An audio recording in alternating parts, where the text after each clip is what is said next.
करने वाले हैं यानी देखने वाले हैं hospital and clinical pharmacy paper solution 2023। ठीक है, ये देखा जाता पेपर कब हुआ था 20/7/2023 का ये पेपर है। ठीक है, यानी 2023 का ये पेपर सॉल्यूशन। इसके पहले हम बता देना चाहते हैं, देखिए आप साल भर कुछ भी नहीं पढ़े हैं। क्या साल भर कुछ भी नहीं पढ़े हैं?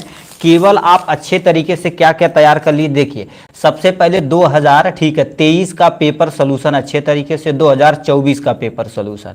ठीक है, इसको उसके बाद हमारे द्वारा बनाए गए जो सुपर 25 क्वेश्चन है, कितना सुपर 25 क्वेश्चन विथ आंसर है। सुपर 25 क्वेश्चन को उनको रखा गया जो 3 साल के पेपर को एनालिसिस करके बनाया गया है। ठीक, इसको आप अच्छे से तैयार कर लेते हैं तो आप चुटकियों में क्या कर सकते हैं, आराम से निकाल सकते हैं कोई भी सब्जेक्ट। देखिए ये हम आप इसमें आप चाहे इंग्लिश वर्जन चाहिए वो भी हम करा चुके हैं, हिंदी वर्जन चाहिए हर एक सब्जेक्ट का वो भी करा चुके हैं, यानी हिंदी इंग्लिश मिक्स करा चुके हैं एकदम अच्छे तरीके से। ठीक है, 2024 के सभी पेपर को करा दिया गया था, 2023 के सभी पेपर को भी करा दिया गया है। ठीक है, ये हमारे पास क्या करिए मेरा दोबारा ईयर का। ठीक है, ये तुम्हारे पास देखा जाए तो फार्माकोथेरेपेटिक्स, फार्माकोलॉजी, लायनिथिक्स, उसके बाद हम देखा जाए।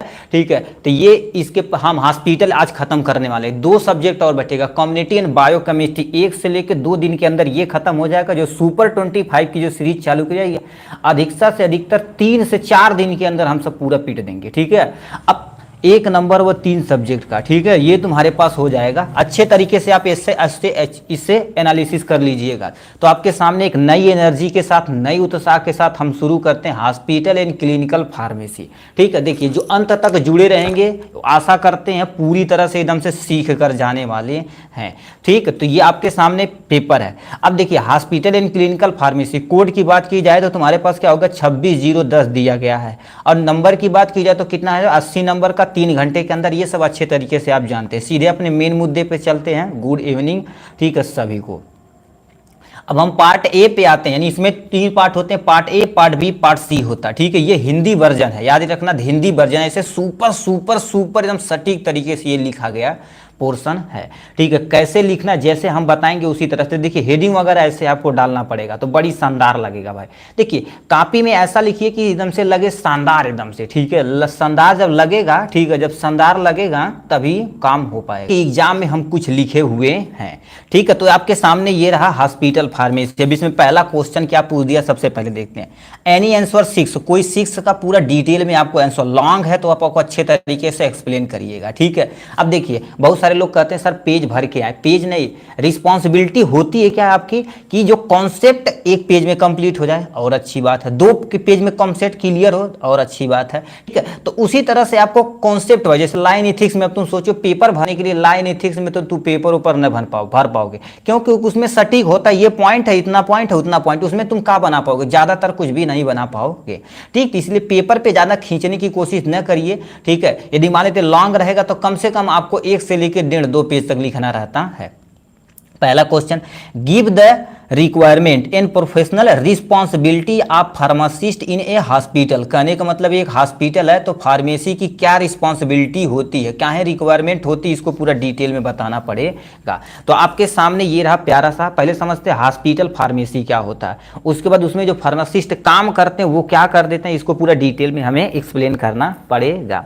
तो क्या लिख रखा है, हॉस्पिटल एक कॉम्प्लेक्स ऑर्गेनाइजेशन है। हॉस्पिटल देखा जाए तो एक कॉम्प्लेक्स ऑर्गेनाइजेशन, 1-2 आदमी तो रहते नहीं, बहुत बड़ी ग्रुप उनकी रहती है। यदि अच्छा हॉस्पिटल रहे तो वो वाला तो अलग बात है, जो 10-5 लड़कियां रख लेते हैं वो तो अलग बात है। ठीक है, अब हो क्या तरह है, देखिए एक कॉम्प्लेक्स ऑर्गेनाइजेशन होती है। यह इसमें क्या होता है, यह ट्रेनर, वेल एजुकेटेड तथा साइंटिफिक इक्विपमेंट की सहायता से हेल्थ सर्विस प्रोवाइड करते हैं। अब सोच सकते हो ट्रेंड होने चाहिए, चाहे वो फार्मासिस्ट हो, चाहे नर्सेस हो, चाहे डॉक्टर हो।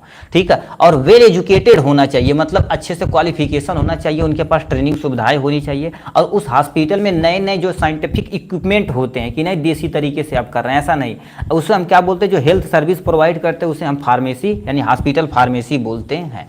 अब लिखा है यानी हॉस्पिटल डिफिनेशन आते हैं। अब हॉस्पिटल फार्मासिस्ट कहा ना, तो हम देखते हैं हॉस्पिटल फार्मेसी एक हेल्थ केयर है जिसमें दवाओं और चिकित्सा उपकरणों को चुनने, तैयार करने, कलेक्शन करने और डिस्ट्रीब्यूट करने आदि का शामिल किया जाता है। क्या क्या होता है, यदि एक हॉस्पिटल फार्मेसी में देखा जाए तो क्या क्या एक्चुअल में होता है। सबसे पहले हेल्थ केयर जो सर्विस प्रोवाइड की जाती है, नए नए उपकरण को चुनने, तैयार करने तथा कलेक्ट करने तथा डिस्ट्रीब्यूट करना भी आदि शामिल होता है, जिसे हम क्या बोलते हैं, ये हॉस्पिटल बोला जाता है। हॉस्पिटल फार्मेसी का मेन उद्देश्य क्या होता है, ड्रग्स को रिसीव करना, उसको स्टोरेज करना, पेशेंट तक वितरण कराने की जिम्मेदारी होती है। कहने का मतलब किसी ने होलसेल से जगह से लाते होंगे, यस सर लाते हैं, तो उसको पहले रिसीव करेंगे अपने मेडिकल स्टोर में, क्या करेंगे, फार्मासिस्ट जो रहेंगे अपने आप स्टोरेज करेंगे, फिर पेशेंट को जाके हर एक बेड पर देंगे। ठीक, नेक्स्ट पॉइंट में क्या लिखा है, हॉस्पिटल फार्मेसी दवा निर्माण और पेरेंटल प्रोडक्ट बनाने का भी कार्य करता है। कहने का मतलब दवा को निर्माण, ये नहीं कोई कंपनी में बनाएगा, ऐसा नहीं, कंपनी से बन के आती है तो वो डोजेज बनाते हैं कि ये अच्छे मान लेते, एक डोजेज में कितना कितना हो सकता है। जैसे कोई पेशेंट है तो उसको 4 दवाइयाँ चाहिए, तो 4 एक 2 टिकिया काट के 4 वो बनाएगा खुराक, ठीक है, तो उसको वो देगा। ठीक, अब यहाँ से तुम्हारे पास यानी कितनी रिक्वायरमेंट होती है, आवश्यकता हमसे पूछा हुआ है। ठीक है, यदि एक हॉस्पिटल में देखा जाए तो कितनी किसकी आवश्यकता होती है, और इस पे एमसीक्यू पूछा जाता है भाई। ठीक है, और एमसीक्यू पूछा जाता है और रियलिटी ना हो तो अभी देखिए हम आपको बता देते हैं रियलिटी, इस पे ये क्वेश्चन पूछा गया है। देखिए पहला क्वेश्चन पूछा गया है हमसे, ठीक है, देखिए क्वेश्चन पूछा, number of pharmacy require for the 200 bed in hospital. देखिए क्वेश्चन बना कि नहीं, तो इसी तरह से देखिए ये जो टाइम हमारे पास, देखिए हम जो नोट बनाते हैं भाई टाइम लगता है, बट हर एक चीज देख कर ही बनाया जाता है। ठीक है, तो यहाँ पर देखिए साफ साफ लिखा है, यानी 200 बेड के लिए कितना फार्मासिस्ट की रिक्वायरमेंट होती है, तो यहाँ पर लिखा है हॉस्पिटल में फार्मासिस्ट की आवश्यकता, यानी कितनी उनकी आवश्यकता होती है। ठीक, तो सबसे पहले दे रखा अप टू, ठीक है, अब तुम्हारे पास अप टू कितना, यानी 5 बेडेड होना चाहिए, मतलब सॉरी 50 बेड, यानी 50 बेड रहेगा तो कम से कम आपके 3 फार्मासिस्ट होने ही होने चाहिए। कितने, आपके 3 फार्मासिस्ट होने ही होने चाहिए। ठीक, एक बार कंफर्म कर देना भाई आवाज आ रही है कि प्रॉपर कि नहीं। ठीक है, यानी 50 बेड यदि रहेगा, ठीक है, 50 बेड रहेगा तो कम से कम 3 फार्मासिस्ट होने ही होने चाहिए। 100 बेड पे आपके कितने होने चाहिए, ठीक है, 100 बेड पे तुम्हारे पास 5 होने चाहिए, 200 बेड पे कम से कम तुम्हारे पास क्या होना चाहिए, 8 फार्मासिस्ट होने चाहिए, 300 बेड पे कम से कम 10 फार्मासिस्ट होने चाहिए। ये एक शेड्यूलिंग बनाई गई है, इसी पे आपको वर्क करना रहता। देखिए अब सबसे बड़ा हॉस्पिटल में कितना बेड होता, कम से कम 1000 से ऊपर होता है। अभी देखा जाए तो केजीएमयू का नाम सुने को, जो लखनऊ में उपस्थित है, ठीक है, उसमें एटलीस्ट माना जाता है 855 यानी 55 बेड है, हम जानते हैं 50 या 55 बेड है। जब कोरोना आया था तो वो अपना नोटिस दिए थे तो उसमें वो शामिल था। ठीक है, तो ये हो गया यहाँ से। अब एक फार्मासिस्ट की रिस्पॉन्सिबिलिटी क्या होती है यहाँ पर हम एक्सप्लेन किए हैं। देखिए एक फार्मासिस्ट होता है तो दोनों जगह काम कर सकता है, हॉस्पिटल के अंदर भी कर सकता है, हॉस्पिटल के बाहर भी कर सकता है, यस सर कर सकता है। तो यहाँ पर लिखा है आउट पेशेंट। देखिए अब यहाँ पर हम आउट पेशेंट को, यदि आप इन पेशेंट को करना चाहते तो उसको भी एक्सप्लेन कर सकते हैं, बट हम यहाँ पर क्या कर देते हैं, आउट पेशेंट पे करते हैं। लिखा आउट पेशेंट फार्मासिस्ट रिस्पॉन्सिबिलिटी इनकी क्या होती है, इनके बारे में बताते हैं। सबसे पहले देखिए, पहले सेंट्रल डिस्पेंसिंग एरिया में ये क्या करेंगे, ठीक है, रॉयल स्टेज गुड मॉर्निंग भाई, ठीक है, गुड इवनिंग है, ठीक है। यानी देखो क्या आउट जो पेशेंट होते हैं, एक बार प्रॉपर आप बता दीजिए आवाज आ रही है कि नहीं, प्रॉपर आवाज आ रही है, दिख रहा है कि नहीं, यस और नो में जवाब दे दीजिए, ठीक है, तो फिर आगे बढ़ा जाए। अब देखिए ये कई जगह काम कर सकते हैं। सबसे पहला एरिया तुम्हारे पास सेंट्रल डिस्पेंसिंग एरिया क्या होती है। सेंट्रल डिस्पेंसिंग एरिया क्या होती है, ऐसे एरिया में रहेंगे जो सेंट्रल रहेगा, जैसे हॉस्पिटल के। अब यहाँ पे आउट पेशेंट मतलब समझते हैं कि नहीं, यस सर, ठीक है, आउट पेशेंट मतलब समझते हैं, वो केवल आएंगे, पर्ची कटाएंगे, डॉक्टर से दवा लिखवाएंगे, आपसे दवा लेंगे, घर चलेंगे, हॉस्पिटल के अंदर भर्ती वगैरह नहीं होंगे, तो उनको ओपीडी वाले पेशेंट बोला जाता है, जिसे हम आउटडोर पेशेंट बोलते हैं, उसलिए आउट पेशेंट लिखा गया है। अब सेंट्रल एरिया में बिल्कुल सही आवाज आ रही है विकास सर, गजब भाई, ठीक है। अब देखिए होता क्या, सेंट्रल एरिया में कैसे काम करते हैं, करेक्ट ड्रग्स मिक्स, ठीक है, तकनीक का उपयोग को सुनिश्चित करते हैं, मतलब जो अलग अलग दवाइयाँ होती है उसको मिक्स करते हैं। मिक्स करने का मतलब नहीं 4-5 दवाई एक कम डाल देते हैं बोतल में, नहीं, जो काट के रखते हैं उसी को मिक्सिंग बोला जाता है, ठीक है। तो वही तुम्हारे पास करेक्ट दवा मिक्स यानी मिक्स तकनीक का उपयोग को सुनिश्चित करना इनकी जिम्मेदारी बनती है। नेक्स्ट में पेशेंट के लिए रिकॉर्ड तथा बिलिंग बनाना। रिकॉर्ड मतलब क्या होगा, हर एक पेशेंट का देखा जाए तो हमारे पास बिलिंग की जाती है। बिलिंग मतलब समझते हो कि नहीं, जैसे कितनी दवाइयाँ लिया, कितने दिन से दवाइयाँ लिया, कितना पैसा हुआ, सब कुछ क्वांटिटी वगैरह सब कुछ हम पेशेंट को हम बताते हैं, जो फार्मासिस्ट। नेक्स्ट में प्रिस्क्रिप्शन फाइल को बनाना। प्रिस्क्रिप्शन फाइल मतलब क्या होगा, उसका नाम लिखते हैं, वेट लिखते हैं, बीपी लिखते हैं, ये सब कुछ हम बनते हैं, तो वो हम पेशेंट को देते हैं। पेशेंट हॉस्पिटल के पास, वो डॉक्टर के पास जाता है, डॉक्टर उस पर प्रिस्क्रिप्शन लिखता है, दवाइयाँ लिखता है, हमारे पास आता है, हम दवा दे के फिर वो घर चला जाता है। तो ये हमारे पास सेंट्रल डिस्पेंसिंग एरिया हो गया। पेशेंट केयर एरिया क्या होता है? पेशेंट केयर एरिया क्या होता है? इसमें फार्मासिस्ट क्या करेगा? रेगुलर रूप से नर्सिंग यूनिट में जाकर दवा क्षेत्र की जांच करेगा। कहने का मतलब ये जो कह रखा है इसको ध्यान से आप सुनिए। जैसे हॉस्पिटल के अंदर देखा जाए, ठीक है, हॉस्पिटल के अंदर तुम्हारे पास मान लेते ये हमारे पास नर्सेस एरिया है, यहाँ पर बेड है 1 2 3 4 5 ऐसे ऐसे बेड लगे हुए हैं, ठीक है, ऐसे ऐसे बेड लगे हुए हैं, ठीक। तो ये मान लेते हैं ऐसे लगा हुआ, तो यहाँ पर ये रास्ता है मान लेते हैं, ठीक है। तो यहाँ पर फार्मासिस्ट जाएगा, देखेगा इस जो बेड में वार्ड में है, जैसे मान लेते हैं ये आर्थो वार्ड है, क्या बाबू? आर्थो, हड्डी वाला वार्ड है, ठीक। अब इस आर्थो वार्ड में इस नर्सिंग यूनिट में किसी दवा की कमी नहीं है, उसे जांच करेगा प्रॉपर। तो यही लिख रखा है तुम्हारे पास, रेगुलर रूप से नर्सिंग यूनिट में जाकर दवा क्षेत्र की जांच करेगा, ठीक। ये हो गया। क्लिनिक में रोगियों द्वारा ली गई दवा की पहचान करेगा। मतलब सबसे पहले देखिए, क्लिनिक से जब दवाइयाँ ले रहे हैं या कोई भी पेशेंट, तो उसे जांच करना बड़ी जरूरी है। क्यों? क्योंकि उल्टा सीधा दवाइयाँ खा लेगा तो दिक्कत हो जाएगी, ठीक। और उसे बताना बहुत जरूरी होता है, ठीक है, बहुत जरूरी होता है, बताएंगे नहीं तो समझ ही नहीं पाएगा वो। दवाओं के उपयोग और आईवी प्रशासन, आईवी मतलब इंट्रावेनस प्रशासन हेतु रोगी परामर्श से शामिल होना चाहिए। कहने का मतलब क्या होगा? जैसे कुछ भी उसको दवाइयाँ दे तो उसको परामर्श पूरी तरह से देना चाहिए, ठीक है। हमारे नाना जी हैं, अभी सोचो, ठीक है, वो ऐसे हैं मतलब अब क्या करते हैं, ठीक है, होता क्या, जैसे डॉक्टर गए, डॉक्टर को दिखाने गए, ठीक है, दिखाने गए आँख, ठीक है। तो पहले ही मतलब डॉक्टर उस ऐसे परेशान हो गए थे, किसी को दिखाते दिखाते दिखो, वो डॉक्टर थे MBBS, ठीक है, वो ऑपरेशन करते हैं, ठीक है, तो दिखाएं। तो वो सीधे उसे बोल रहे हैं कि देखिए डॉक्टर साहब, परामर्श सही दीजिएगा तभी हम फीस देंगे, नहीं तो नहीं देंगे। सीधे डायरेक्ट बोल दिए खतरनाक टाइप में, मतलब उनकी भाषा में जब समझा पाएंगे डॉक्टर तभी वो पैसा देंगे। एक कहने का मतलब ये था। नहीं, बहुत सारे डॉक्टर होते हैं, अब बोल दिए ग्लाइकोमा हो गया, अब उनको कहाँ पता ग्लाइकोमा होगा, बूढ़े आदमी ठीक है। तो वो सीधे बोले कि सही से यदि तुम हमको, उनके कहने मतलब सही से तुम समझा पाओगे तभी हम फीस देंगे, नहीं तो फीस नहीं देंगे, ठीक है। बट थोड़ा सा लगे वाले डॉक्टर होते हैं, जैसे अभी हम सब लोग हैं, ठीक। अब आप सब लोग बनेंगे, ठीक। आप भोजपुरी में भी बात कर सकते हैं, हिंदी में बात कर सकते हैं, एटलीस्ट इंग्लिश में थोड़ा थोड़ा बात कर सकते हैं, तो मैनेज कर लेंगे। तब वही तुम्हारे पास बोला समझाना बड़ी जरूरी है। अब जनरल रिस्पॉन्सिबिलिटी क्या होती है फार्मासिस्ट की? आउटडोर पेशेंट के लिए आवश्यक ड्रग्स का समन्वय करना। मतलब क्या होता है? जैसे कोई डॉक्टर बैठे हुए केबिन में, तो वो कौन कौन सी दवाइयाँ लिख रहे हैं आपके मेडिकल स्टोर में होना ही होना चाहिए, उसी को बोलते हैं समन्वय।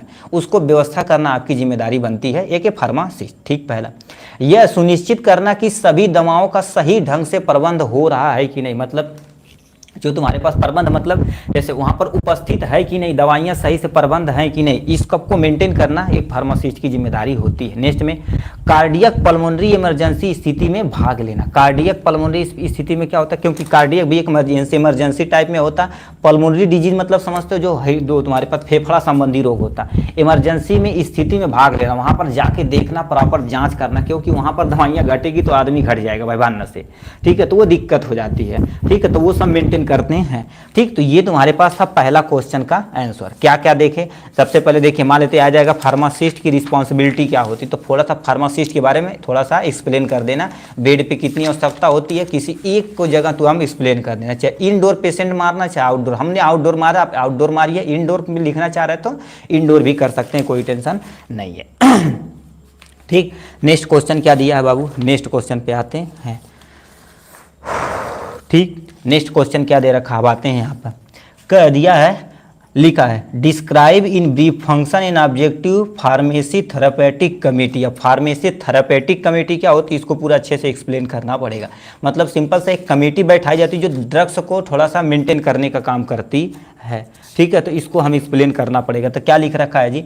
सबसे पहले बताना इसका फंक्शन और ऑब्जेक्टिव बताना। सबसे पहले हम क्या करेंगे, थोड़ा सा आपको बताते हैं फार्मेसी थेरेपेटिक कमेटी होती क्या है, फिर इसका उद्देश्य बताएंगे, फिर इसका फंक्शन बताएंगे। जिस तरह से क्वेश्चन पूछेगा उसी तरह से हमें पुटअप करके उसे दे देना। कहानियां नहीं बनाना कि दादा है, माई है, काका है, नाना है, बस इतना नहीं। जैसे मान लेते आपके कहोगे ये नाना है, तो ऐसे थोड़ी नहीं कहेंगे हमारे मम्मी के पापा हैं, हमारे नाना लगते, सीधे बोले नाना है, बस काम खत्म, ठीक है।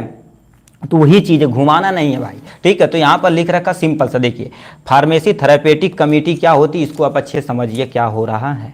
फार्मेसी थेरेपेटिक कमेटी एक विषय समूह होती है, ठीक, जो अस्पताल हेल्थ केयर सिस्टम में दवाओं के सिलेक्शन, उपयोग, निगरानी और नीतियों का क्या कर देते हैं, निर्धारण करते हैं। मतलब सिंपल से एक कमेटी होती है। जैसे हम अभी आपके स्कूल में ऐसे 4-5 लोग ग्रुपिंग बना के जाते होंगे कि कोई लड़की को छेड़ेगा तो हम धुनाई कर देंगे। उसी तरह से तुम्हारे पास ये कमेटी होती है, एक विषय सूची यानी समूह होता, मतलब ये इनका ग्रुप होता है। जैसे आपका ग्रुप होगा कि इस ग्रुप में किसी को कोई छोड़ेगा तो उठा पटक दिया जाएगा, बड़ी मार मारेंगे। ग्रुप होते, जैसे हाई स्कूल में 10th में ग्रुप होता था, ठीक है। यह एक विषय सूची जो अस्पताल हेल्थ केयर सिस्टम में दवाओं को सिलेक्शन, मतलब वहाँ पर प्रॉपर अमाउंट में दवाइयाँ सिलेक्ट है कि नहीं, और दवाओं का उपयोग, निगरानी एवं नीतियों का निर्धारण कौन करता है, यही कमेटी करती है। उसी को बोलते हैं फार्मेसी थेरेपेटिक कमेटी बोला जाता है। अब तो समझ गए होंगे ये। इसका मेन ऑब्जेक्ट क्या होता है यहाँ पर समझते हैं। ड्रग्स की, ठीक लिखा, ड्रग्स की एक प्रभावी सेफ्टी तथा यानी क्या होता है, किफ़ायती सूची तैयार करना। कहने का मतलब क्या होगा, जो ड्रग्स दे रहा है उसका कोई इफेक्ट है कि नहीं, जैसे केवल भूजा के लेकर खा रहे हैं ऐसा नहीं, उसका इफेक्ट होना चाहिए, साथ साथ उसकी सेफ्टी भी होनी चाहिए। सेफ्टी मतलब क्या होगा, यानी सेफ्टी भी होनी चाहिए कि नहीं, उसका साइड इफेक्ट ज़्यादा हो, ऐसा नहीं होना चाहिए। ठीक, किफ़ायती सूची तैयार करना इन्हीं की जिम्मेदारी होती है, इनका मेन उद्देश्य होता है। नेक्स्ट में क्या लिख रखा, ड्रग्स के उपयोग के दिशा निर्देश बनाना। कहने का मतलब जो दवाइयाँ हो रही हैं उसका दिशा निर्देश बनाना आपकी जिम्मेदारी ही बनती है। नेक्स्ट में दवाओं के साइड इफेक्ट की निगरानी करना, यानी दवाओं के साइड इफेक्ट का निगरानी करना आपकी जिम्मेदारी बनती है। साइड इफेक्ट को कम करना इन्हीं की जिम्मेदारी बनती है। मतलब ये कमेटी करती क्या है, देखिए जैसे कोई आप दवा लिए तो इसका साइड इफेक्ट ज़्यादा ना हो, क्योंकि हर एक दवाइयों का साइड इफेक्ट भाई थोड़ा बहुत होता है, किसी का ज़्यादा होता है, किसी का कम होता है, तो उसका साइड इफेक्ट कम ना हो, उसको निगरानी करने की जिम्मेदारी इन्हीं की होती है। नेक्स्ट में क्या लिखा, साइड इफेक्ट को कम करना इनकी जिम्मेदारी होती है, ठीक है, निगरानी करना, उसके कम करना भी जिम्मेदारी होती है। मेडिकल, नर्सेस, फार्मासी, डॉक्टर को हेल्थ केयर एरिया में प्रशिक्षण तथा जानकारी देना। क्यों, क्योंकि ये कमेटी जाती है तो लोगों को से कहती है भाई ये आप देखिए, इसीलिए फार्मासिस्ट क्या कर देते हैं, ट्रेनिंग करते हैं, नर्सेज भी ट्रेनिंग करती है, मेडिकल जो डॉक्टर वगैरह होते हैं सब अपना ट्रेनिंग करते हैं, जिसे अप्रेंटिस हम नॉर्मल भाषा में बोलते हैं। अभी 3 महीना करेंगे तो उसमें जनरल चीज़ें आप अच्छे तरीके से जान जाएंगे कि हेल्थ केयर एरिया में कैसे आपको प्रशिक्षण जानकारी सब मिली है कि नहीं। जब नहीं मिली तो उसको हम अच्छे तरीके से प्रिपेयर करके देंगे। ये हम यहाँ कमेटी का काम होता है, ठीक है। दवाओं के लिए निर्देश, जैसे तुम्हारे पास रूट एडमिनिस्ट्रेशन, मतलब अच्छा ये दवाइयाँ तो आईवी लगाना है, ठीक है, आईएम लगाना है, मुंह के थ्रू देना है, स्किन पे लगाना है, इसको पीना है, ये सब जिम्मेदारी किसकी होती है, सब इसी कमेटी की होती है, जो फार्मासिस्ट को बताती है, फार्मासिस्ट अप्लाई करता है। दवाओं का रख रखवाव, ड्रग्स का फार्मूला मतलब ड्रग्स को फार्मूलेट करना आपकी जिम्मेदारी, आदि का संपूर्ण ध्यान देना ये हमारे कमेटी की जिम्मेदारी होती है। अब मेंबर ऑफ पीसीटी यानी तुम्हारे पास पीटीसी यानी फार्मेसी थेरेपेटिक कमेटी में कितने मेंबर होते हैं। सबसे पहले चिकित्सक होते हैं, मतलब डॉक्टर होते हैं, फार्मासिस्ट होना ही होना चाहिए, आप तो रहेंगे नहीं तो कैसे दवाइयाँ काम करें, जहाँ दवाइयाँ वहाँ आप हैं, समझ लीजिए। स्टाफ नर्सेस ये हो जाएगी, प्रशासनिक यानी प्रतिनिधि, ये सब इसी मेंबर के अंतर्गत आते हैं, ठीक। ये हो गया ऑब्जेक्टिव। उसके बाद हम आते हैं सीधे फंक्शन पे, इनका कार्य एक्चुअल में क्या है यहाँ से देखते हैं, ठीक है। लिखा है, ठीक है, ओ सर ओ आप जो 25 बनाते हैं उसमें, ठीक है, पक्का पास हो जाएंगे, मतलब हम कह रहे हैं पक्का पास हो जाओगे तो पढ़वा नहीं करोगे, ऐसा नहीं है भाई। वो पेपर देखा जाए तो देखिए आप 2 साल का पेपर और सुपर 25 क्वेश्चन कर लेते हैं तो इतना वादा है आप पास हो जाएंगे, ठीक है अच्छे तरीके से, उसमें कोई दो राय नहीं है, यदि अच्छे से तैयार करते हैं तो, ठीक। अब लिखा क्या है ध्यान से सुनिए, ठीक है। कार्य क्या होता है, इनका कार्य क्या होता है, पहला कार्य नई दवा का, ठीक है, लिखा इंट्रोडक्शन करना, मतलब नई दवाइयाँ आ रही हैं तो ये कमेटी जाकर लोगों को बताएगी, ठीक है। ये कमेटी बताएगी कि यानी दवा इस प्रकार से यूज करना, इसका तगड़ा इफेक्ट है, ये सब कुछ जिम्मेदारी इनकी होती है। दवा उपयोग की नीति बनाना, मतलब दवा किस टाइप से यानी किस तरह से उपयोग कर जाए उसकी भी नीति बनाई जाती है, तो ये बनाने का जिम्मेदारी होती है।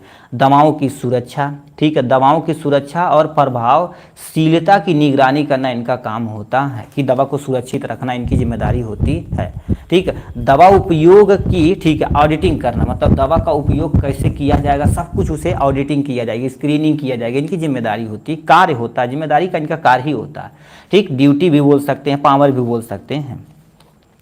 नई दवा की, ठीक है, न्यू ड्रग्स की समीक्षा अनुमोदन करना, मतलब समीक्षा मतलब समझते हैं कि नहीं, कि उनको कैसे उपयोग करना है सब कुछ जिम्मेदारी समीक्षाएं करवाते हैं, ठीक। ड्रग्स एडमिनिस्ट्रेशन एंड डिस्ट्रीब्यूशन से होने वाली प्रॉब्लम सोल्यूशन को, जैसे कहने का मतलब कोई दवा है तो एडमिनिस्ट्रेशन कर लिया, मुंह के थ्रू ले लिया, ठीक है। जैसे मान लो तो कोई दवाइयाँ हमें एक्चुअल में लगानी थी स्किन पे, पी लिया तो उसका कोई ना कोई, ठीक है, वो प्रॉब्लम क्रिएट करता तो उसका कुछ ना कुछ सोल्यूशन रहेगा, तो वो सोल्यूशन कौन बताते हैं, यही कमेटी उनका, ठीक है, उसे सुधारने का काम करती है। तो ये बताती कि अच्छा ये दवाइयाँ इस रूट के थ्रू देना चाहिए, इसको ऐसे डिस्ट्रीब्यूट करना चाहिए, सब जिम्मेदारी इस कमेटी की होती है। वार्ड तथा इमरजेंसी में यानी के समय दवा का स्टॉक मेंटेन करना इनकी जिम्मेदारी होती है, वो फार्मासिस्ट को सिखाया जाए तो ऑलरेडी कर देते हैं। सेफ्टी ड्रग्स का उपयोग सुनिश्चित करना, मतलब जो सेफ्टी ड्रग्स है उसका तुम्हारे पास क्या कर देना, उपयोग सुनिश्चित करना इनकी जिम्मेदारी बनती है। दवा पर खर्च को, ठीक है, नियंत्रित करना इनकी जिम्मेदारी बनती है। नेक्स्ट में तुम्हारे पास पेशेंट को बेहतर और मानकीकृत इलाज करना, मतलब क्या होगा, पेशेंट को बेहतर से बेहतर और मानक निर्धारण स्थितियों के हिसाब से उनको क्या कर देना, इलाज करना आपकी जिम्मेदारी बनती है। ठीक, तो ये हो जाएगा आपके बारे में। ठीक, तो ये हो गया टोटल और टोटल यहाँ से। अब नेक्स्ट में तुम्हारे पास क्या आ जाते हैं, इन्वेंट्री कंट्रोल, ठीक है, इन्वेंट्री कंट्रोल आ जाता है। अब ये क्वेश्चन क्या पूछा हुआ ध्यान से समझिए, ठीक है, क्वेश्चन क्या पूछा कि दूसरे पलट दिए भाई। देखिए तीसरा नंबर क्या क्या, व्हाट इज इन्वेंट्री कंट्रोल क्या होता है, फिर इंपॉर्टेंट ऑफ इन्वेंट्री कंट्रोल क्या होता है, इसके बारे में बताना पड़ेगा, ठीक है, अच्छे तरीके से। तो यहाँ पर लिख रखा इन्वेंट्री कंट्रोल क्या होता है, सिंपल सा समझिए, हमारी भाषा में समझिए तभी आप पढ़ना शुरू करिए। देखिए जैसे आप मेडिकल स्टोर खोल दिए, ठीक है, तो स्टॉक को आपको मैनेज करना आना चाहिए। अब कैसे सर स्टॉक हम कैसे मैनेज करेंगे, ऐसा नहीं कि आप ला के 2-2, 3-3, 4-4 बोरिया दवाई रख देंगे, ऐसा नहीं, तभी तो स्टॉक मेंटेन होगा, कहेंगे सर नहीं। आप एरिया सिलेक्ट करेंगे कि जैसे एरिया, जिस एरिया में आप दुकान खोले हैं उस एरिया में ये दवाइयाँ ज़्यादा बिक रही हैं तो उसको आपको रखना ही रखना होता है, ठीक है। तो अब उसको कंट्रोल करना कि ये चीज़ें इतनी होनी चाहिए, ये दवाइयाँ इतनी, जो बहुत आवश्यकता है उसको आपको ज़्यादा अमाउंट में रखना, जो कम अमाउंट उससे कम, जो बहुत कहीं एक आध साल में एक आध बार बिकती हैं तो एक आध 2 पत्ता रखेंगे, कोई टेंशन नहीं, क्योंकि पेशेंट घूम के जाना नहीं चाहिए, तो बहुत बड़ा यानी बड़ा बुरा इफेक्ट पड़ता है। आपके दुकान पे भी कोई पेशेंट घूम के जाता है तो, ठीक है। अब बताओ सिंपल सा, स्टॉक को कंट्रोल करना यानी स्टॉक को मेंटेन करना ही क्या कहलाता है, इन्वेंट्री कंट्रोल कहलाता है। देखो लिखा है वस्तु सूची नियंत्रण, मतलब आपकी दुकान में जितनी भी दवाइयां हैं उसको सबको नियंत्रित करना क्या कहलाता है, इन्वेंट्री कंट्रोल कहलाता है। आशा करते हैं आपको इन्वेंट्री कंट्रोल समझ में आया होगा। अब इनकी भाषा समझते हैं ये क्या कहना चाह रहे हैं। इन्वेंट्री कंट्रोल एक प्रणाली है, ठीक, जिसके द्वारा, ठीक है, जिसके द्वारा संस्था दवाओं और अन्य सामग्री की खरीद, स्टोरेज, आपूर्ति को इस प्रकार, ये आपूर्ति नहीं एक्चुअल में आपूर्ति है, मात्रा लग गया गलती से, ठीक है, आपूर्ति को इस प्रकार नियंत्रित करता है कि वे सही समय पर, सही मात्रा पर और मिनिमम कास्ट पर उपलब्ध करा सके। किसको, ये दवा के बारे में बात कर रहा है, उसी को इन्वेंट्री कंट्रोल कहते हैं। एक बार दोबारा हम पढ़ते हैं, ध्यान से सुनिए। मतलब एक तरह की संस्था होती है जो दवाओं तथा अन्य सामग्री की खरीद, दवा से रिलेटेड जो भी इक्विपमेंट है जो मेडिकल पर्पज के लिए उपयोग की जाती है, उसकी खरीद, उसका स्टोरेज, उसकी आपूर्ति इस प्रकार नियंत्रित करता कि वे सही समय पर, सही मात्रा में, मिनिमम कास्ट पर उपलब्ध करा सके। उसी को हम क्या बोलते हैं, इन्वेंट्री कंट्रोल बोलते हैं, ठीक। ये हो जाएगा इनके बारे में, ठीक, ये हो गया इनके बारे में। अब इनका इंपॉर्टेंस क्या होता है, ठीक है, और कुछ तकनीकी होती है अपने यहाँ क्या कर देती है स्टॉक को मेंटेन करने के लिए, उसको भी हम बताएंगे अच्छे तरीके से। तो लिखा इंपॉर्टेंट या ऑब्जेक्टिव कहीं भी देखकर दिया रहे तो बात एक ही है। तो क्या लिखा, ड्रग्स की सतत उपलब्धता सुनिश्चित करना। सतत मतलब जो दवाइयाँ कंटिन्यू अपनी यहाँ बिक रही हैं उसको आपको रखना ही रखना है, ठीक। जैसे जनरल दवाइयाँ आपको रखनी ही रखनी है, जो इस एरिया में आपको क्या कर देती हैं, अच्छे तरीके से बिकती हैं, ठीक है। ये हो गया बर्बादी और, ठीक है, बर्बादी और एक्सपायरी ड्रग्स को कम करना इन्वेंट्री कंट्रोल ही करता है, क्योंकि दवाइयाँ आप खरीद लेंगे तो बताओ बिकेगा नहीं तो बर्बाद होगा, एक्सपायरी होगा, तो यही सब होगा, ठीक है। तो उसको कंट्रोल करना अथवा कम करना इन्वेंट्री कंट्रोल ही करता है, ठीक। स्टॉक की अधिकता या कमी से बचना, मतलब स्टॉक आपके यहाँ बहुत अधिक हो जाएगा तो आप पे बहुत ज़्यादा वर्डन तथा बोझ पड़ेगा, दवाइयाँ बिक नहीं है, खरीद के पहले ही पूंजी लगा बैठे हैं, ठीक है, सब कुछ दिक्कत हो जाएगी। और कमी रहेगी तब भी दिक्कत होती है। इन सबको दो, न तो ज़्यादा होना चाहिए न तो कम होना चाहिए, तो उसको मेंटेन करने की जिम्मेदारी इन्वेंट्री कंट्रोल की होती है, ठीक। लागत को नियंत्रित करना इनकी जिम्मेदारी होती है। लागत को नियंत्रित करना मतलब जो लागत, जितना पैसा लगा रहे हैं उन सबको भी हमें मेंटेन करना जरूरी होता है, ठीक, यही करवाते हैं। नेक्स्ट में क्या लिख रखा, कस्टमर और पेशेंट को शॉर्टेज इन ड्रग्स है तुम्हारे पास स्टोरेज मेंटेन करना। कस्टमर और पेशेंट को जो शॉर्टेज ड्रग्स होती है, कहते हैं दवाइयाँ यार 60 हो गई, जैसे पैरासीटामॉल इस समय मान लेते हैं कोई ऐसा समय अभी आ रहा है जब बरसात पहली होगी ना, ठीक है, वो बरसात वाली सीजन पे तो बहुत तगड़ा बीमारी फैलेगी, जैसे खांसी हो गया, इन्फेक्शन हो गया, बुखार हो गया, तो उस समय देखेंगे स्टॉक को आपको शॉर्टेज हो जाएगी, ठीक है। तो उसी को मेंटेन करना, जो बहुत तेजी से बिक रहा उसको आपको मेंटेन करना ही क्या कहलाता है, इन्वेंट्री कंट्रोल कहलाता है, ठीक। तो आप समझ गए होंगे इन्वेंट्री कंट्रोल का उद्देश्य क्या होता है। अब किस किस तकनीकी से हम क्या कर सकते हैं, इन्वेंट्री कंट्रोल को मैनेज कर सकते हैं। ABA एनालिसिस होता है, ठीक है, और क्या होता है, BED एनालिसिस होता है, फीफो और फेफो एनालिसिस होता है। तो इस मेथड से हम क्या कर सकते हैं, इन्वेंट्री कंट्रोल कर सकते हैं। पहला इस तकनीकी में क्या होता है, ABC एनालिसिस क्या होता है, लागत के आधार पर आइटम को वर्गीकृत करना क्या कहलाता है, ABC एनालिसिस कहलाता है। ABC मतलब एक तरह का नाम दिया, इसका फुल नेम मत याद रखना भाई, ABC मतलब ये नाम दिया गया, कैटेगरी रखी गई है। A में उसे रखा जाता है जो महंगा ड्रग्स होती है, वो कम मात्रा में होनी चाहिए। और देखिए ये महंगी दवाइयाँ होती हैं, कम मात्रा में उसे रखेंगे, बट आपको रखना पड़ेगा, बट इसमें ज़्यादा लागत आपको लगाना पड़ेगा। तो ये पहली हो गई यहाँ से। दूसरा B मध्यम आइटम, जो तुम्हारे पास न तो ज़्यादा बिकते न तो कम बिकते, काम होता है यहाँ से। सस्ती दवाइयाँ, ठीक है, सस्ती दवाइयाँ क्या होती है, जैसे जेनरिक दवाइयाँ हो गई, आपको भर भर के रखनी है भाई, ठीक है। क्यों, क्योंकि पेशेंट आते हैं गरीब होकर 10 के किलो, तो उनको आपको ट्रीट भी करना है और को थोड़ा सा आपको पैसा भी मैनेज करना है, ठीक है। अधिक मात्रा में मिलती है और कम लागत, आपका पैसा कम लगता है, ठीक है। बताओ ये सब एक्सपायर होगी, ठीक है, ये एक्सपायर भी होगी तो ज़्यादा खलेगा नहीं। ब्रांड दवाइयाँ होगी तो भाई दिक्कत हो जाएगी।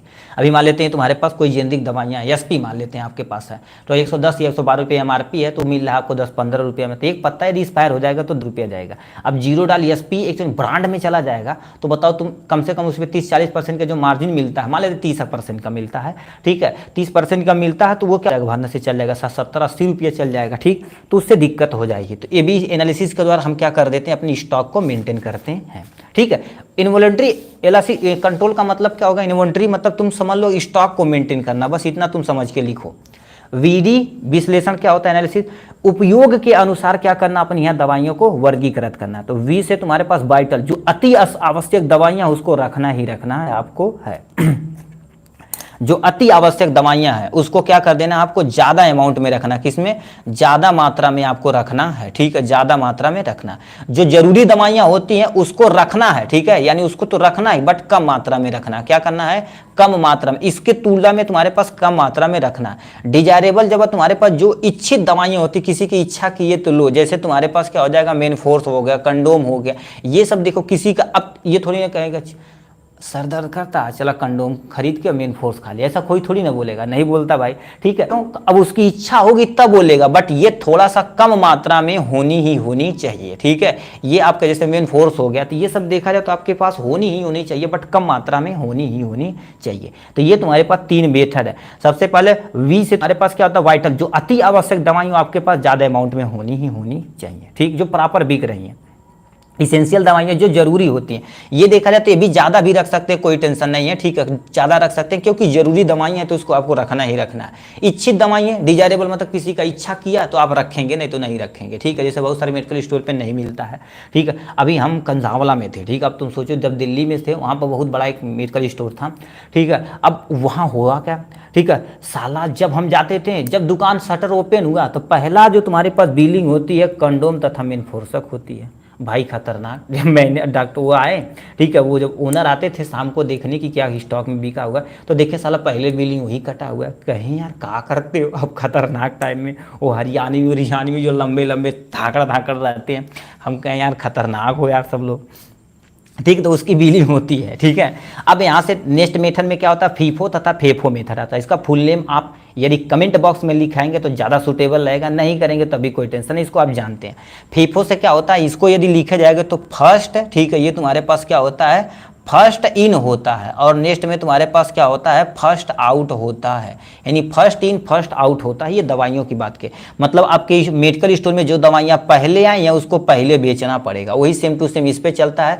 फर्स्ट एक्सपायरी और फर्स्ट आउट होता है, मतलब जो पहले एक्सपायरी होती है उसको क्या कर देना है, एक्सपायर होने वाली होती है उसको क्या कर देना है, आपको निकालना अथवा बेचना है, ठीक। तो इस मेथड से आप करेंगे तो आपका स्टॉक मेंटेन रहेगा अच्छे समय से, अब आपको ठीक है नुकसान भी नहीं होगा। अब यहाँ से उसका महत्व यानी इन्वेंट्री कंट्रोल का महत्व क्या होता है? कुशल दवा प्रबंध करना, मतलब जो सूटेबल से सूटेबल दवाइयाँ हैं उसको आपको उपलब्ध कराना जिम्मेदारी बनती है। प्रबंध कराना मतलब उपलब्ध कराना। लागत में भी बचत होगी, पैसा भी बचत होगा, तगड़ा पैसा भी कमाएंगे आप। रोगियों को समय समय पर उपचार करना इनकी जिम्मेदारी होती है। स्टॉक में यानी क्या होता, क्या दे दिया जी, स्टोरेज स्टॉक मेन करना, ठीक है, मेंटेन करना एक्चुअल में होना चाहिए था, ठीक है, आप सही कर लीजिएगा, इसको मेंटेन करना होता है, ठीक है, इसको कर देते हैं आपके सामने, मेंटेन करना होता है, ठीक है, मेंटेन करना आपको, क्योंकि स्टॉक भी इसी से मेंटेन होता है, इन्वेंटरी कंट्रोल से, ठीक है। तो ये हो जाएगा इनके बारे में। नेक्स्ट क्वेश्चन क्या पूछा होगा भाई, इस पे आते हैं, ठीक। ये होगा जरा थोड़ा सा तेजी से चलते भाई, 3 क्वेश्चन में 3, तो इस तरह से देखा जाए 4 घंटा लग जाएगा, नहीं ये थोड़ा सा तेजी से चलते हैं, ठीक। यहाँ पर describe the application of the computer इन, ठीक है, कंप्यूटर इन यानी हॉस्पिटल फार्मेसी प्रैक्टिस, मतलब क्या यदि कोई हॉस्पिटल फार्मेसी है अथवा हॉस्पिटल है तो उसमें कंप्यूटर की क्या आवश्यकता, एप्लीकेशन मतलब क्या होगा, क्या आवश्यकता, इसको पूरा डिटेल में आपको एक्सप्लेन करना पड़ेगा। तब कहाँ एक्सप्लेन कर, देखिए अब बताइए कंप्यूटर की जरूरत कहाँ पड़ती है, क्यों, क्योंकि हमें वहाँ पर क्या करना पड़ेगा, गेम खेलना पड़ेगा, तभी तो पेशेंट आएंगे, नहीं ऐसा नहीं होता गुरुदेव, बोल रहे हैं, ठीक है। तो हमें बहुत सारे रिकॉर्ड रखना पड़ता है, तो ये कंप्यूटर एप्लीकेशन की रिक्वायरमेंट होती है, और बहुत सारे सॉफ्टवेयर की भी रिक्वायरमेंट होती है, ठीक है। तो यहाँ क्या लिख रखा है, एप्लीकेशन ऑफ कंप्यूटर इन यानी हॉस्पिटल फार्मेसी प्रैक्टिस, बहुत सारा चीज़ होता है, जैसे तुम्हारे पास लिखा है कंप्यूटर, ठीक है, कंप्यूटर क्लिनिकल फार्मेसी प्रैक्टिस को रिसर्च के विकास के लिए महत्वपूर्ण भूमिका निभाता है। मतलब हमारे फार्मेसी में देखा जाए तो बहुत सारी दवाइयाँ हैं, बहुत सारे डिजीज हैं, तो डिजीज के बारे में पूरा डिटेल में नहीं पता है, तो आपको क्या करेंगे, कंप्यूटर पे इंटर करेंगे धड़ से, वो बता देगा पूरी बेहोरा, लक्षण क्या होता है, कौन सी दवाई प्रयोग करना है, तो बहुत सारा कंसल्ट करते हैं, बड़े बड़े डॉक्टर से लोग कंप्यूटराइज कर लेते हैं, ठीक। तो इन सबको मेंटेन करना इन्हीं की जिम्मेदारी बनती है। कंप्यूटर सर्च, ठीक है, कंप्यूटर सर्च और मेडिकल रिसर्च में कंप्यूटर का, ठीक है, कंप्यूटर का उपयोग बड़े हॉस्पिटल की आवश्यकता बना है। मतलब इस टाइम देखा जाए तो कंप्यूटर सर्च मतलब कंप्यूटर से बड़े बड़े हॉस्पिटल इससे मैनेज करते हैं। जैसे अभी मान लेते हैं ब्लड का सैंपल लिए, यहाँ से सैंपल लिए, कहीं गए टेस्ट किए, वो कंप्यूटर के द्वारा आपके हॉस्पिटल भेज देंगे, प्रिंट करके आप वो पेशेंट को प्रोवाइड करा देंगे। बड़ा हॉस्पिटल अब दौड़ेगा थोड़ी नहीं कि एक पेशेंट जाओ भाई लेकर आओ, ये सब चीज़ें नहीं, ठीक है, कि ब्लड ले जाओ इधर रिपोर्ट लेने जाओ, तो ऐसा नहीं होता, तो सब भेज देते हैं। मेडिकल रिसर्चेज हो रहे हैं कंप्यूटर की मदद से हो रही हैं, ठीक है। अब यहीं पर बैठे बैठे फार्मासिस्ट दवाओं का स्टॉक वगैरह सब कुछ मेंटेन कर लेता है। देखेंगे इतनी बड़ी दवाइयाँ होती है ना, ठीक है, इतनी बड़ी दवाई, इतनी बड़ी बड़ी मेडिकल स्टोर होता है, सब कंप्यूटराइज मैनेज होता है, ठीक है। अब तुम सोचो सब दवाइयाँ कहाँ पर है, तो कोई याद नहीं कर पाएगा। अब तो रैक वगैरह नंबर भी होता भाई, जैसे कंप्यूटर के 0 डाल SP मार दो तो रैक नंबर इतना में, डब्बा नंबर इतना में प्रेजेंट है, सब कुछ इंटर होता है हमारे कंप्यूटर में, बढ़िया बढ़िया सॉफ्टवेयर आते हैं, ठीक है। तो वही ये करते हैं। नेक्स्ट में तुम्हारे पास लिखा है फार्मासिस्ट इंटरनेट का उपयोग रोग तथा डिजीज से रिलेटेड उपचार, मतलब रोग तथा रोग से रिलेटेड उपचार की जानकारी इकट्ठा करने के लिए कंप्यूटर का प्रयोग करता है। ये नेक्स्ट पॉइंट हो जाएगा, ठीक। आज सब लोग सो गए हैं क्या यार, ठीक है, ठीक, जिसको आना चाहिए प्रॉपर सब आए नहीं, अभी तो 9 ही बज रहा है भाई, ठीक है, ठीक, प्रॉपर नहीं आए, नहीं तो आज तब भीड़ लगी रहती थी। चलो कोई टेंशन नहीं, ठीक है, लेक्चर अपलोडेड रहेगा चाहे जब देख सकते हैं, ठीक है।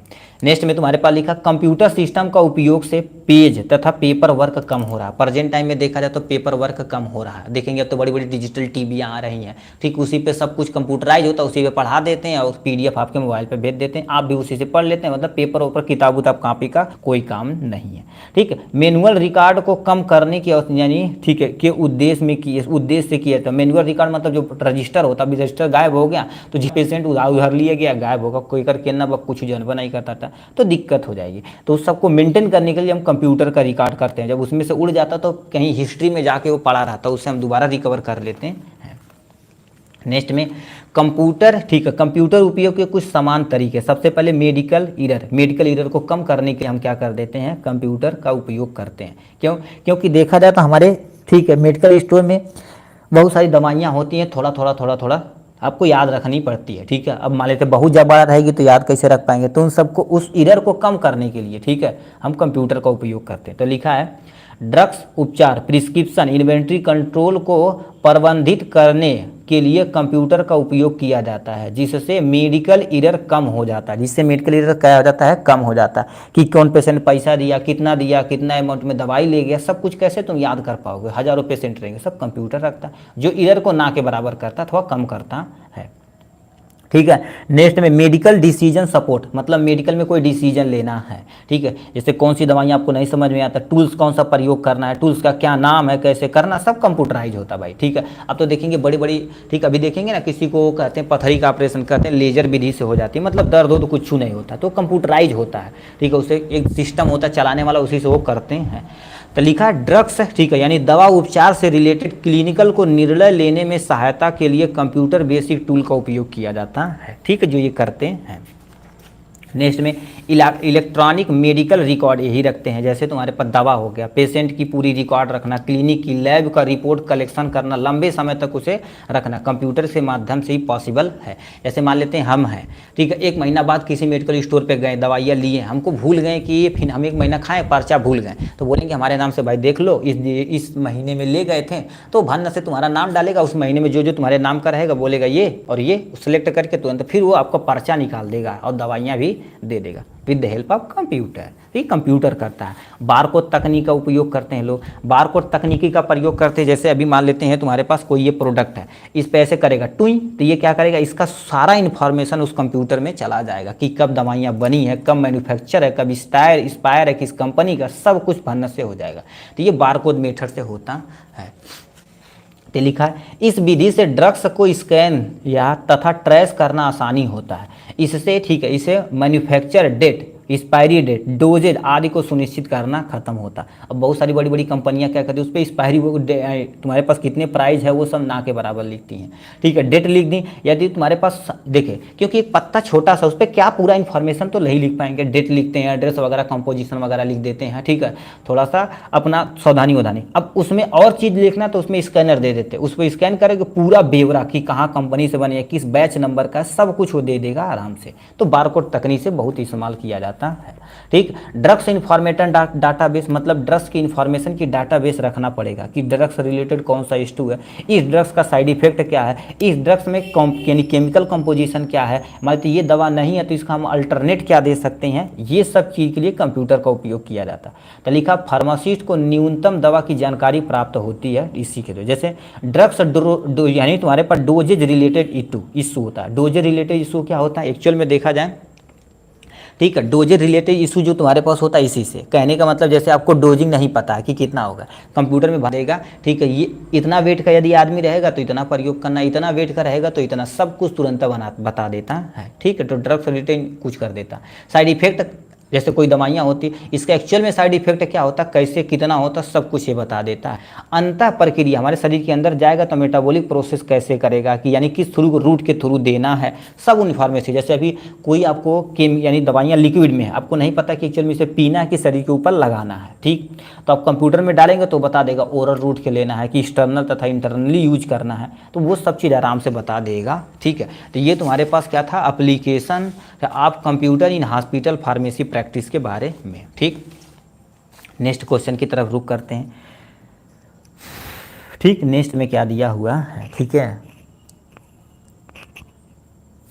कहाँ चला गया जी जी जी जी, ठीक, यहाँ पर मेडिकल, ये तुम्हारे पास नेक्स्ट में क्या लिखा, 5वां क्लिनिकल फार्मेसी क्या होता है, describe the scope of clinical pharmacy क्या होता है। ठीक है, यानी 5th नंबर क्वेश्चन देखा जाए तो ये लिखा गया है, क्या पूछा, क्लिनिकल, एक्चुअल में क्लिनिकल फार्मेसी क्या होता है इसके बारे में बताना पड़ेगा, क्लिनिकल फार्मेसी का स्कोप क्या होता है इसके बारे में पूरा डिटेल में बताना पड़ेगा। ठीक है, तो ये आपके सामने क्लिनिकल फार्मेसी क्या होती है आपके सामने दिया गया। क्लिनिकल फार्मेसी रियलिटी में होती क्या, ध्यान से सुनिए। जैसे आप खोल दिए एक छोटा सा क्लिनिक और उसमें आप दवाइयाँ भी दे रहे हैं, लोगों का उपचार भी कर रहे हैं, थोड़ा बहुत छोटा मोटा जो चीर फाड़ कर रहे हैं, जैसे कि फोड़ा मार दिए, ग्लूकोज चढ़ा दिए, ठीक है, तो वो सब भी मेंटेन करना क्या कहलाता, क्लिनिकल फार्मेसी, नाम से ही पता है। क्लिनिकल फार्मेसी, ठीक है, वह शाखा यानी एक शाखा है जो रोगियों को दी गई जानकारी, दवाओं के प्रभाव, सेफ्टी, उपयोग तथा बेस्ट रिजल्ट से केंद्रित होती है। ठीक है, मतलब क्या कर देती है ये अच्छी क्वालिटी, मतलब एक समझ का सेंटर है जो दवा के प्रभाव को बताती है, उसका सेफ्टी कितना, उपयोग कितना है और बेस्ट रिजल्ट आपको केंद्रित करने की जिम्मेदारी क्लिनिकल फार्मेसी की होती है। ठीक, इसमें फार्मासिस्ट यानी फार्मासिस्ट क्या कर देता, मरीजों की दवा पर मेडिकल से एक्टिव रोल निभाते हैं। क्या कर देते हैं इसमें फार्मासिस्ट मरीजों की दवा का यानी हमारे पास क्या कर देते हैं मेडिकल एक्टिव रोल निभाते हैं। कहने का मतलब क्या होता क्या, फार्मासिस्ट है मरीजों के लिए पूरा जो मेडिकल यानी दवाइयाँ देना वो एक्टिवेट हो जाते हैं। कौन, एक फार्मासिस्ट, और हर एक बेड पे जाके पूछते हैं कि इसको दवाएं दी गई हैं कि नहीं। अब वो सिस्टम तो चला गया, अब प्रिस्क्रिप्शन में देख लेते हैं अच्छा इसको कौन कौन सी दवाइयाँ देनी, कितनी देनी है, चला है कि नहीं, सब कुछ देख लेते हैं क्लिनिकल फार्मेसी में। अब इसका मेन उद्देश्य क्या होता है, पेशेंट को केंद्रित ड्रग्स सेवा प्रदान करना, मतलब जो सही तथा सुटेबल दवाइयाँ हैं वही प्रदान करना ही क्लिनिकल फार्मेसी का उद्देश्य होता है। ड्रग्स का, ठीक है, ड्रग्स का सटीक खुराक, ये सटीक यूजुअल व्हाट्सअप भाषा वाला, सटीक खुराक, विधि, समय निश्चित करना ये क्लिनिकल फार्मेसी की जिम्मेदारी होती है। क्या, ड्रग्स को सटीक खुराक, मतलब कोई दवाइयाँ कितना खुराक इन्हें देना चाहिए, ठीक, वो करना, विधि किस विधि से देना चाहिए, समय नियंत्रण यानी समय नियंत्रित मतलब क्या होगा, किस समय समय पे देना चाहिए, निश्चित करना कि मतलब सुबह खाना, दोपहर खाना, कि सुबह खाली पेट खाना, कि रात में सोते समय खाना, ये सब निश्चित करना क्लिनिकल फार्मेसी की जिम्मेदारी होती है। ड्रग्स से होने वाले साइड इफेक्ट की निगरानी यही करते हैं। कोई की दवाइयाँ की अच्छा बता देंगे भाई ये दवाई खाएंगे तो थोड़ा बहुत ऐसे इरिटेशन होगा, यदि इरिटेशन होगा तो आप दवाइयाँ खाना बंद कर दीजिएगा, फिर से आकर डॉक्टर को दिखा लीजिएगा। तो ये बोलते हैं सब लोग, तो साइड इफेक्ट की निगरानी करना इनका काम होता है। ड्रग्स द्वारा सिलेक्टेड, ठीक है, देखो डॉक्टर द्वारा सिलेक्टेड ड्रग्स का सहयोग करना। देखिए सिलेक्टेड ड्रग मतलब जो दवाइयाँ लिखे हैं प्रिस्क्रिप्शन पर्चे पे जो लिखा गया उसको क्या कर देता है क्लिनिकल फार्मेसी सहयोग करती तथा सुटेबल से सुटेबल दवाइयाँ प्रोवाइड करती हैं। और बहुत सारे लोग फार्मासिस्ट अपने आप को MBBS समझते हैं, क्या करते हैं, ठीक है, वो दवाइयाँ जो डॉक्टर लिखा है तो कहे ना ये नहीं ये ले जाओ, ठीक है, नहीं भाई वो आप देखिए आप कितना साल 2 साल पढ़े हैं, अब मान लेते 2 साल पढ़े या 2-3 साल से मेडिकल स्टोर चला है, इतना तो करेंगे। अब तुम सोचो जो MBBS किया 5 साल MBBS करेगा, उसके बाद 2 साल MS करेगा, फिर प्रैक्टिस करेगा, तब जाकर वो मैच्योर हुआ। कम से कम 5, 2, 7, 7, 8, 10 साल लगा दिया। अब तुम बताओ 2 साल की उसकी धज्जियाँ उड़ा सकते हो, ठीक है, धज्जियाँ उड़ा रहे तो ये गलत बात है। ठीक है, जो दवाइयाँ सही लिखा है, ठीक है, वो सही है। बहुत सारे ऐसे भी डॉक्टर होते हैं जो थोड़ा सा कमीशन के चक्कर में गलत लिखते नहीं, तो अब तुम सोचो उन सबको पैरासीटामॉल, जो हम फार्माकोलॉजी आप पढ़े होंगे ना, वो आप फर्स्ट ईयर और सेकेंड ईयर दोनों में आप पढ़ेंगे। ठीक है, उनकी बुक इतनी मोटी होती है, एक्चुअल में रियलिटी में हम देखें गाइनो थी मैम थी, उनसे पूछें। अब तुम सोचो पैरासीटामॉल का मैकेनिज्म की जब नोट दिखाने लगी ना, नोट दिखाने लगी तो कम से कम अब इतना पेज था, कम से कम दानवर 25-30 तो पेज रहा होगा, इतना तुम्हारे पास था। हम कहें भाई अब तुम सोचो वो सब कितने अच्छे तरीके से क्या कर देते हैं, दवाइयाँ को मैकेनिज्म एकदम एक्शन लेवल पे जाके पढ़ते हैं। तो वो फार्मासिस्ट क्या करते तो तुरंत दवाइयाँ चेंज कर देते हैं, ये नहीं ये ले जाओ भाई, ले जा, हो गए काम, पैसा तो बनल। ठीक है, ये होता है। ठीक है, कुछ होते हैं ना, ठीक है, फार्मासिस्ट भी खराब टाइप में होते हैं, पैसे के चक्कर में करते हैं। ठीक है, तो वो हो जाएगा। तो इनका उद्देश्य यह होता है सिलेक्टेड दवा का देने में सहयोग करें। नहीं है तो दोबारा हम क्या करेंगे, डॉक्टर के पास जाएंगे, सर ये दवा नहीं है तो इसका कोई अल्टरनेट दे सकते हैं कि नहीं, तो वो कहेगा हाँ तो दे सकते हैं, नहीं तो कोई टेंशन नहीं है। ठीक, नेक्स्ट में तुम्हारे पास क्या लिख रखा, स्कोप ऑफ क्लिनिकल फार्मेसी, यानी क्लिनिकल फार्मेसी का स्कोप क्या होता है। सबसे पहले पेशेंट शेयर यानी पेशेंट सेंटर केयर खोल सकते हैं, मतलब पेशेंट को आप केयर करने के लिए एक प्यारा सा सेंटर ऑलरेडी क्लिनिक आप खोलवा किए हैं, उसमें आप सेवा प्रदान करेंगे। डॉक्टर की टीम से यानी कोलैबोरेट करना आपकी जिम्मेदारी होती है। क्यों, क्योंकि क्लिनिक खोले हैं तो कहेंगे डॉक्टर हमारे यहाँ ये बैठते हैं, तो उनको कोलैबोरेट करेंगे कि भाई हमारे यहाँ बैठिए, ये सुविधाएँ हैं, लोगों को उपचार करिए, दवाइयाँ हम देंगे। ठीक, पब्लिक हेल्थ रोल क्या होता है, इन्हीं का होता है। ठीक है, पब्लिक हेल्थ यानी पब्लिक को मेंटेन करना रोल इन्हीं का होता है। ठीक, ये हो गया। रिसर्च एजुकेशन, रिसर्च और एजुकेशन की जिम्मेदारी इन्हीं की होती है। क्लिनिकल फार्मेसी मतलब बड़े बड़े रिसर्च करते हैं, बट वो थोड़ा सा बड़े लेवल पे होते हैं। तो ठीक है, फार्माको विजिलेंस मतलब दवा की देख रेख निगरानी करना इनकी जिम्मेदारी बनती है। उसके बाद तुम्हारे पास क्या होगा, स्पेसिफल यानी स्पेसिफिक एरिया, कुछ ऐसे एरिया होता है जिसपे ये काम करते हैं, जैसे रूरल एरिया हो गया जहाँ पर दवाइयाँ नहीं मिल रही हैं, तो क्लिनिकल फार्मेसी खोल के लोग बैठते हैं और सेवा लोग के करते हैं। देखिए आप फील्ड में जा रहे हैं तो पैसा, प्लीज़ आपसे अनुरोध है पैसा के चक्कर में न जाइए, सेवा के चक्कर में जाएंगे तो ज़्यादा पैसा कमा लेंगे, आराम से नाम भी कमा लेंगे। अब इन्हीं को हम क्या करेंगे, नोट में, ठीक है, जब PDF डालेंगे तो इनको थोड़ा थोड़ा 2-2 लाइन एक्सप्लेन कर देंगे, आपका एक पूरा लॉन्ग क्वेश्चन बन जाएगा। नहीं बनेगा तभी ये लिख देंगे, तभी नंबर नहीं कटेगा। ठीक, नेक्स्ट में तुम्हारे पास क्या लिख रखा है जी, write about the medical history of patient, यानी पेशेंट की जो मेडिकल हिस्ट्री होती है उसको देखने के लिए तुम्हें पूरा डिटेल में बताना पड़ेगा। अब मेडिकल हिस्ट्री क्या होती है पेशेंट की, इसके बारे में आपको बताना पड़ेगा अच्छे तरीके से। ठीक, किसी भी पेशेंट के बारे में आप देखिए अच्छे से नॉलेज रख पाएंगे तब दवाइयाँ सही से आप दे पाएंगे।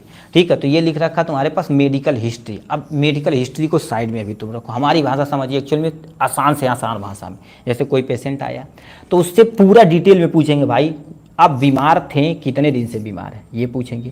कितने, तो बोलेगा इतने दिन से बीमार है। अब कहेंगे भाई कितने दिन से तुम दवाइयाँ खा रहे थे, तो बोलेंगे इतने दिन से दवाइयाँ खा रहे थे। यदि कोई पर्चा, भाई दिखाओ कौन सा दवा खा रहे थे, कहाँ से खा रहे थे, कि किसी डॉक्टर से लिखवाए थे कि किसी मेडिकल स्टोर पे बिना पूछे उछे किसी डॉक्टर से ले लिए थे, तो ये सब हिस्ट्री देखेंगे। डिजीज है तो कितने दिन से है, या आपको मान लेते जैसे टाइफाइड का एग्जाम है, एग्जामिनेशन हमें करना, तो बोलेंगे टाइफाइड कितने दिन से है भाई, तो बोलेगा भाई इतने दिन से हमारे टाइफाइड है। ठीक, तो बोलेंगे यार टाइफाइड, एक्चुअल में बोलेंगे बोलेगा बुखार है, तो बोलेंगे अच्छा ये टाइफाइड का शंका हो सकता है, तो ऐसे हम क्या कर देते हैं, टाइफाइड चेक करवा लेते हैं। यदि सोल्मेनेला पॉजिटिव आता है तो उससे हम टाइफाइड की दवा चलाते हैं। ठीक, या कोई और इन्फेक्शन होता है तो उसकी पूरी हिस्ट्री जानना हमें जरूरी होता है, तभी आप उचित से उचित दवाइयाँ दे सकते हैं। तो वही जो हिस्ट्री जान रहे तो उसी को क्या बोलते हैं, मेडिकल हिस्ट्री बोला जाता है। तो क्या लिखा, मेडिकल हिस्ट्री वह प्रक्रिया है जिसमें पेशेंट द्वारा पास्ट ड्रग्स रिकॉर्ड तथा परजेंस जानकारी एकत्रित करना मेडिकल हिस्ट्री के अंतर्गत आता है। किसके अंतर्गत, मेडिकल हिस्ट्री के अंतर्गत आता है। ठीक, नेक्स्ट में इसमें पेशेंट की दवा लेने, ठीक है, लेने की विधि, समय, उपयोग का संपूर्ण इन्फॉर्मेशन मिलता है जिससे सही जानकारी दर्ज की जा सकती है। अब देखिए इससे पेशेंट की पूरी की कितना दिन से वो दवा ले रहा है, किस विधि से ले रहा है, कितना समय से ले रहा है, कौन सी दवाइयाँ उपयोग किया, संपूर्ण इन्फॉर्मेशन एक फार्मासिस्ट को मिल जाती है या किसी डॉक्टर को मिल जाती है, जिससे वो सही जानकारी दर्ज किया सके। बताओ सही जानकारी दर्ज यदि हो जाएगा ना तो डॉक्टर उसे चुटकियों में सही करता है। एक हम रियल कहानी आपको बताते हैं। ठीक है, हमारे साथ एक, ठीक है, मित्र थे, उनकी लेडीज़ थी, मतलब उनकी औरत थी, तो वो सर कहें कि हम दवा, उनको कोई थोड़ा सा लेडीज़ की प्रॉब्लम थी, लोकोरिया करे के। ठीक, अब तुम सोचो कम से कम 4 और साल से दवाइयाँ वो करा रहे थे बट ठीक नहीं हो रही थी। ठीक, हम उनसे सजेशन किए कि एक बार एम्स में दिखा लीजिए। ठीक है, हम सब लोग गए गोरखपुर, ठीक है, कहाँ, गोरखपुर एम्स में गए थे। ठीक है, गाइनों में दिखाएं।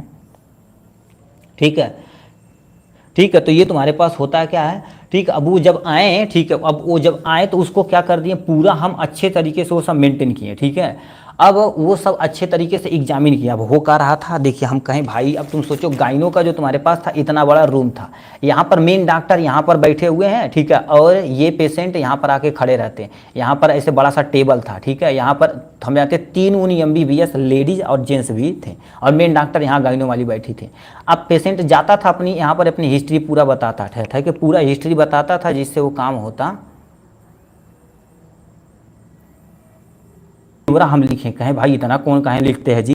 ठीक, अब उसके बाद ये लिया, फिर ये पूछा, जितना उनके पास रिपोर्ट वगैरह सब था, सब कुछ क्या कर दिया, वो नोट करते गया। ठीक है, एम्स टू दिल्ली में है सर, नहीं एम्स गोरखपुर में, भाई कहाँ है यार, गोरखपुर में भी एम्स है। ठीक है, अभी 1 साल की घटना जो बता रहे हैं। अब तुम सोचो सारा ब्यौरा, अब तुम सोचो जो प्रिस्क्रिप्शन लिखे थे उसमें एक और पेंच कर दिया, ये मतलब फोटो कॉपी वाला और पेंच कर दिया। वो डॉक्टर घूसता गया। हम कहें यार कहें ना हो जाता था हो मर दे। ठीक है, अब तुम सोचो पहले हम डॉक्टर, हम लेडी डॉक्टर के साथ रहते हैं, कहें यार इतना कोई थोड़ी डॉक्टर लिखता है। तो सोचो इतना प्रिस्क्रिप्शन जब लिख लिए तो मेन डॉक्टर के पास गए। अब मेन डॉक्टर देखते ही केवल 2 वर्ड पूछा, 2-3 वर्ड, सारी समस्या बताई। ठीक है, 1 मिनट तक बतियाई ज़्यादा। उसके बाद तुम सोचो 2 दवाइयाँ लिखा। ठीक है, एक तुम्हारे पास हम जाते कोई गैस की थी, और एक दवाई हमको नहीं याद है कौन सी दवा लिखी थी, लोकोरिया का कुछ आता है। ठीक है, मेन काइंड का, वो दवाइयाँ लिखी भाई। वो सोचो कितना, 1 हफ्ता का उन्हें फायदा मिल गया। 45 दिन तक दवाई चलाई, आज तक वो सही है।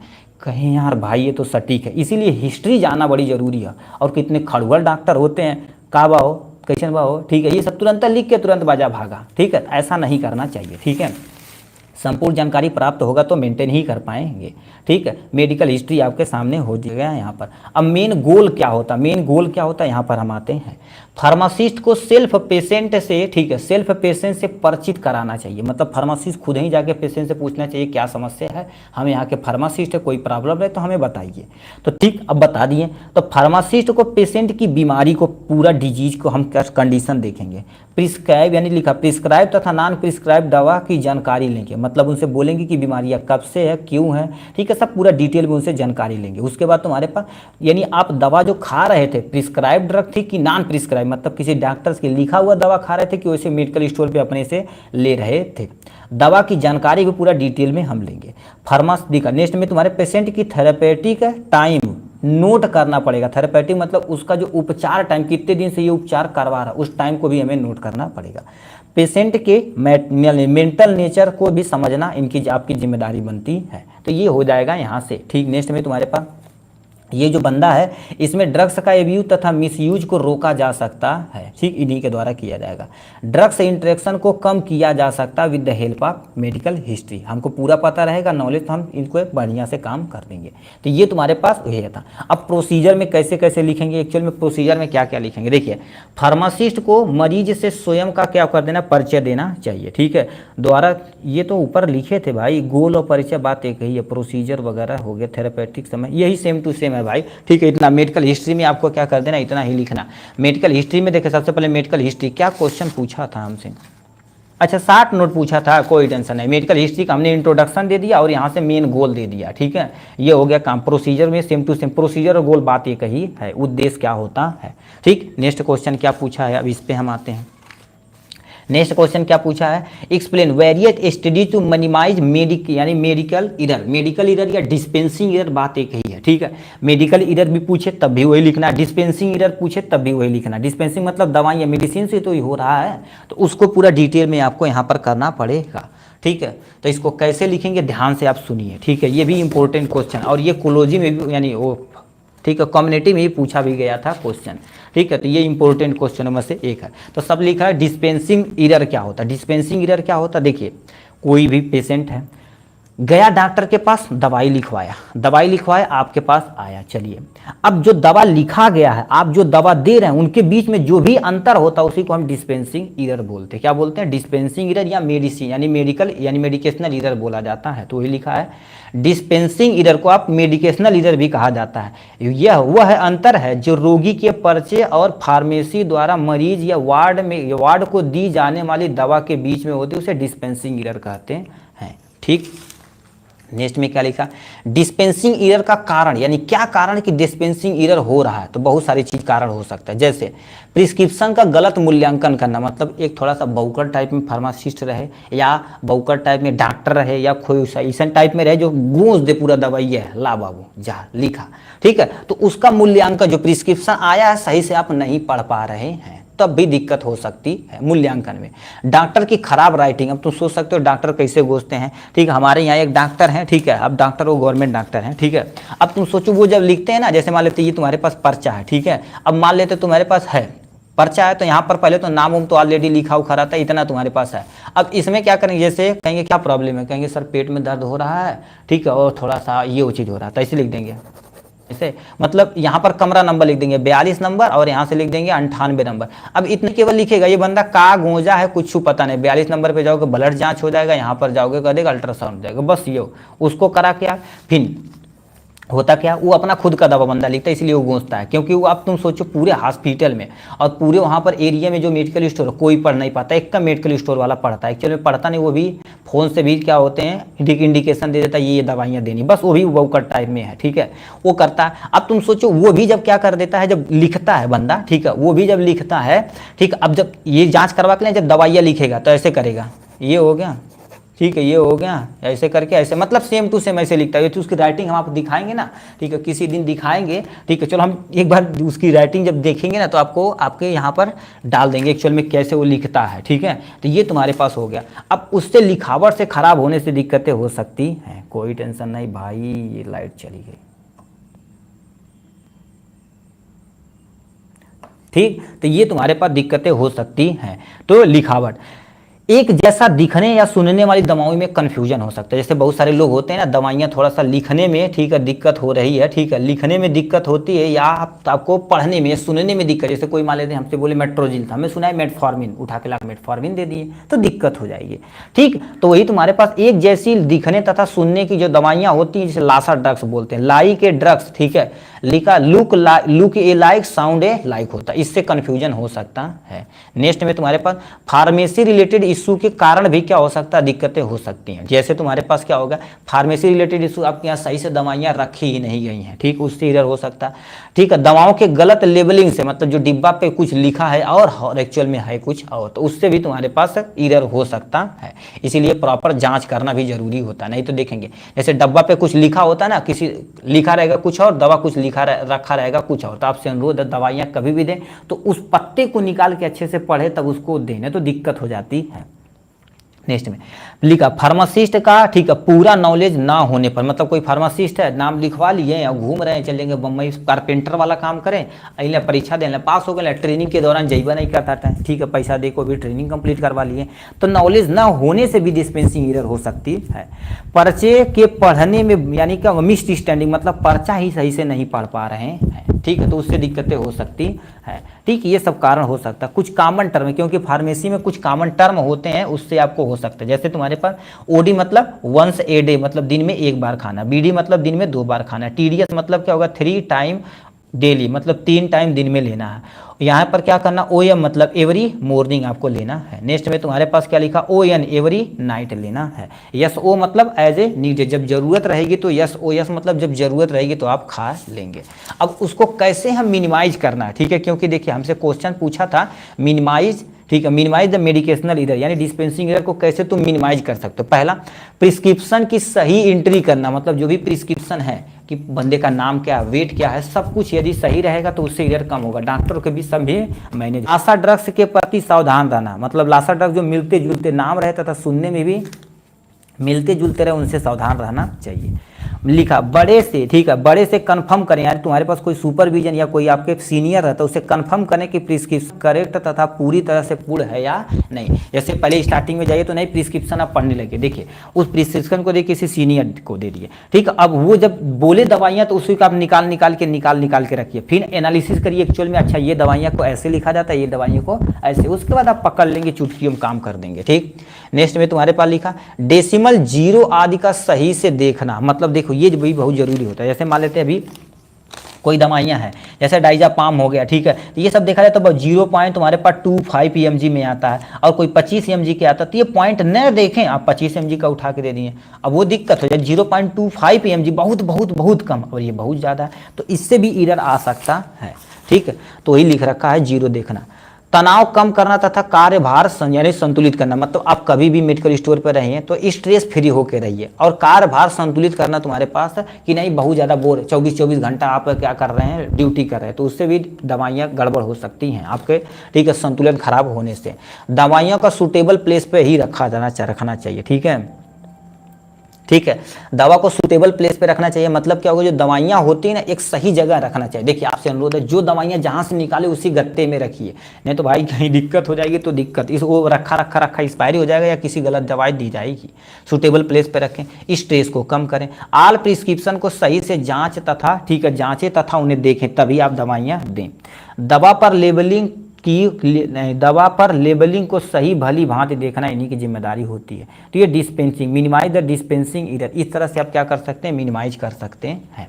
ठीक, तो इस तरह से देखा जाए तो हमने क्या कर दिया पूरी तरह से, ठीक है, पार्ट ए 1 घंटे का एटलीस्ट हमने क्या कर दिया, खत्म कर दिया। अब पार्ट बी अगर थोड़ा सा तेजी से चलते हैं भाई, ठीक है, नहीं तो इससे बहुत लेंदी हो जाएगा। क्या क्वेश्चन पूछा है वो इस पर चलते हैं, ठीक है।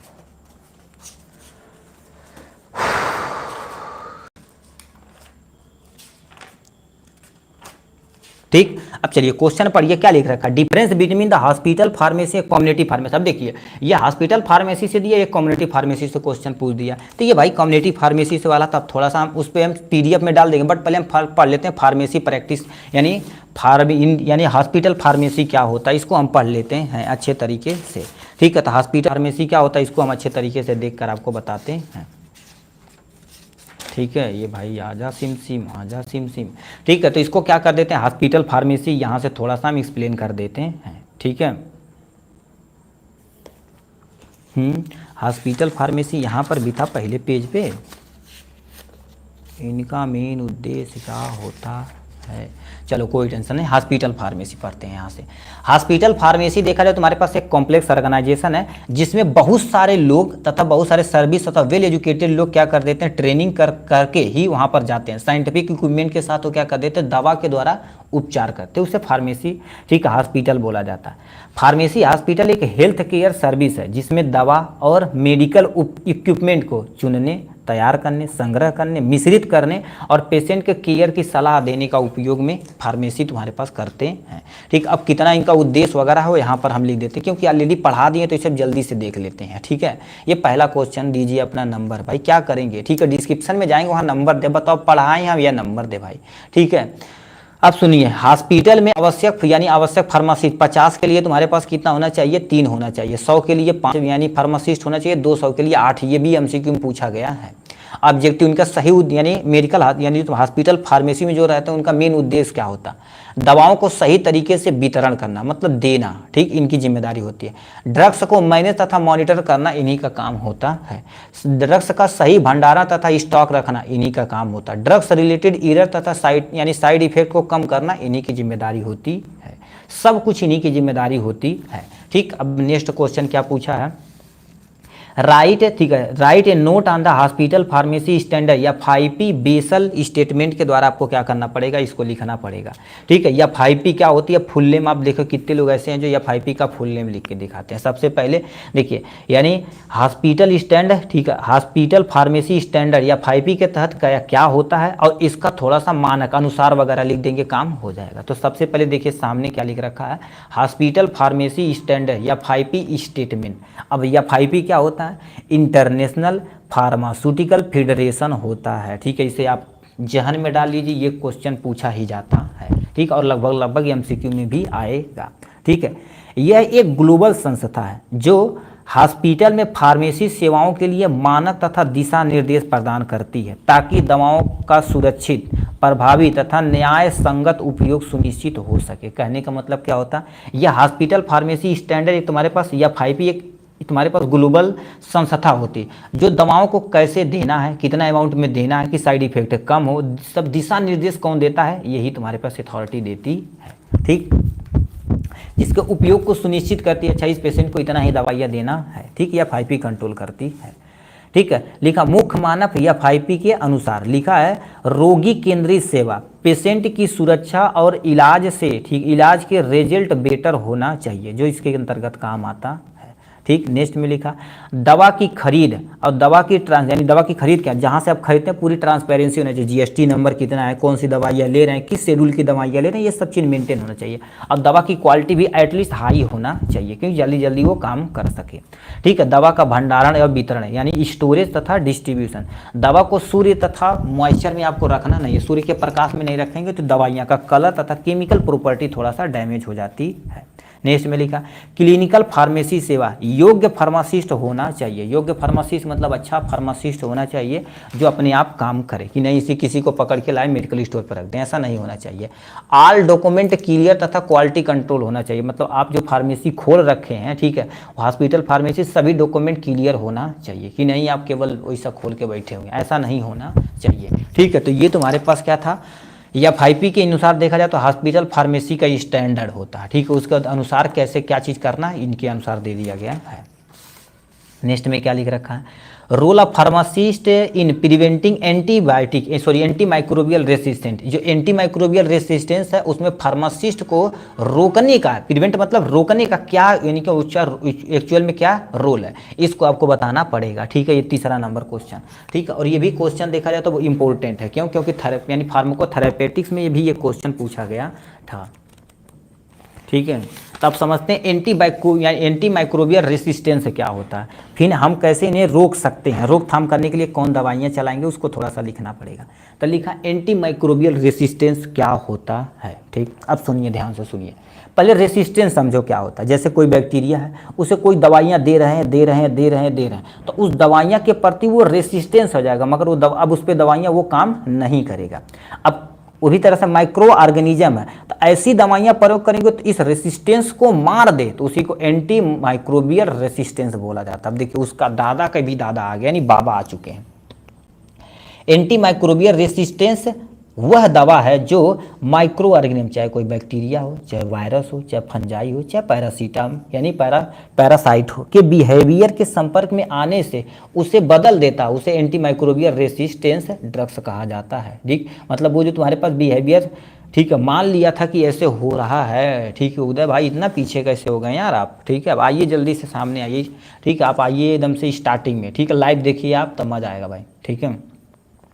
ठीक है, बिहेवियर के संपर्क में आने से उसकी बिहेवियर को बदल देता, अब वो दवाइयाँ उस पर काम करेगी और उसको किल करके ख़त्म कर देंगे। ठीक, माइक्रो ऑर्गेनिज्म के पास एंटी माइक्रोबियल रेसिस्टेंस के प्रति डेवलप होने की प्रवृत्ति रहती है, जिसे हम सुपर बग कहते हैं। मतलब जैसे ये हमारे पास मान लेते हो कोई यहाँ पर कोई यानी माइक्रो ऑर्गेनिज्म, चाहे बैक्टीरिया, वायरस, फंजाई, पैरासाइट कुछ भी हो सकता है। अब उसको हम ये दवा दे रहे हैं, ये दवा दे रहे हैं, ये दवा दे रहे हैं, तो अब बताओ जो हम दवा दे रहे हैं एंटी माइक्रोबियल रेसिस्टेंट, इसके बिहेवियर के प्रति क्या करेगा। ठीक है, जैसे अब ये जैसे ब्लैक है, तो जो तुम्हारे पास ये सब व्हाइट कलर का, ये व्हाइट वाला ब्लैक के प्रति अपने आप को मॉडिफाई कर लेगा। अब इस पे ये जो दवाइयाँ हम इसको दे रहे हैं, अब ये काम नहीं करेगा, ये काम नहीं करेगा, तो अब उसी को क्या बोलते हैं, सुपर बग बोलते हैं। मतलब एक तरह का बना लेता, कोई दवाइयाँ उस पर काम नहीं करेगी। ठीक, तो इसको पहला बोला था सुपर बग बोलते हैं। ठीक, अब कोई मान लेते सुपर बग यदि मान लेते एक नंबर में पूछे तो लिखेंगे ऐसे माइक्रो ऑर्गेनिज्म जिसके पास एंटी माइक्रोबियल रेसिस्टेंट के प्रति सहने की प्रवृत्ति हो जाती है, यानी डेवलप की प्रवृत्ति हो जाती है, उसे सुपर बग कहते हैं। एंटी माइक्रोबियल पर, ठीक, एंटी माइक्रोबियल पर दवाओं का कोई प्रभाव नहीं पड़ता, इस पर कोई दवा पर प्रभाव नहीं करता, इससे संक्रमण में यानी इस प्रकार संक्रमण शरीर में बना रहता है, इसके लिए कॉम्बिनेशन दवाइयाँ का प्रयोग की जाती है। जैसे फॉर एग्जांपल मान लेते ये तुम्हारे पास बैक्टीरिया है, उसके ऊपर ये कवरिंग किसकी है, तुम्हारे पास सिस्ट की कवरिंग। अब इस पर कोई भी दवाइयाँ खाओगे तो कोई फर्क पड़ने वाला नहीं है। तो ड्रग्स रेसिस्टेंस बैक्टीरिया है, बट ये नॉन रेसिस्टेंस बैक्टीरिया, मतलब ये तुम्हारे पास मान लेते हैं ये बैक्टीरिया की खोल है, अब इसके ऊपर कोई कवरिंग नहीं है, यानी इसके ऊपर मान लेते हैं ऐसे तुम्हारे पास कवरिंग है, इस पे काम नहीं करेगी और इस पे काम करेगी, तो ये नॉन रेसिस्टेंस बैक्टीरिया के अंतर्गत आता है। ठीक है, ये भी देखा जाए तो कितने तरह के होते हैं एंटीमाइक्रोबियल, तो कई तरह के हो सकते हैं। मल्टी ड्रग्स रेसिस्टेंस, मतलब कोई बंदा ज़्यादा समय से दवाइयाँ खा रहा, उससे हो सकता है। एक्सटेंसिव ड्रग्स यानी ड्रग्स यानी रेसिस्टेंट, मतलब उस दवा के प्रति एक्सटर्नली हो चुका है।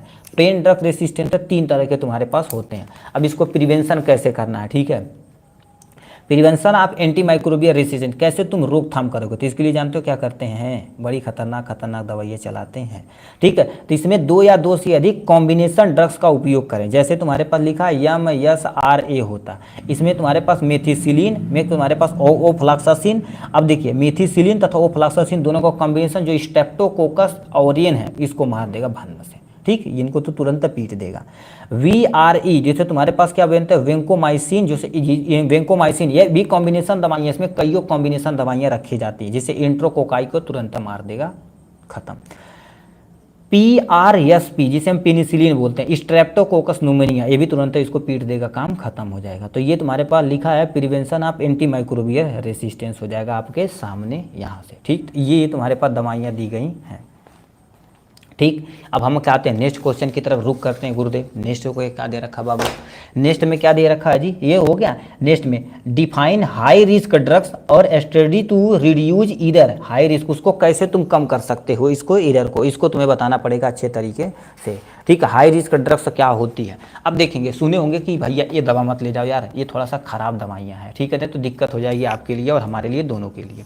तो लिखा है हाई रिस्क ड्रग्स वे दवाइयाँ होती है जिनकी थोड़ी सी मात्रा में भी गलत उपयोग डेंजर तथा हार्मफुल इफेक्ट होने के कारण से, यानी होने से आदमी की क्या हो जाती है, डेथ भी हो सकती है। जैसे फॉर एग्जांपल मान लेते हैं अभी क्लोनाजोपाम होगा, डाइजापाम हो गया, मार्फिन होगा, कोडीन होगा, ठीक है, ये सब इंसुलिन हो गया, ये सब यदि आप गलत तरीके से आप उपयोग कर लिए बिना प्रिस्क्रिप्शन के, अपने से खुद से, ठीक है, और गलत तरीके से कर सकते, तो आपके लिए डिजीज की कंडीशन खराब हो सकती और आपकी डेथ भी हो सकती है।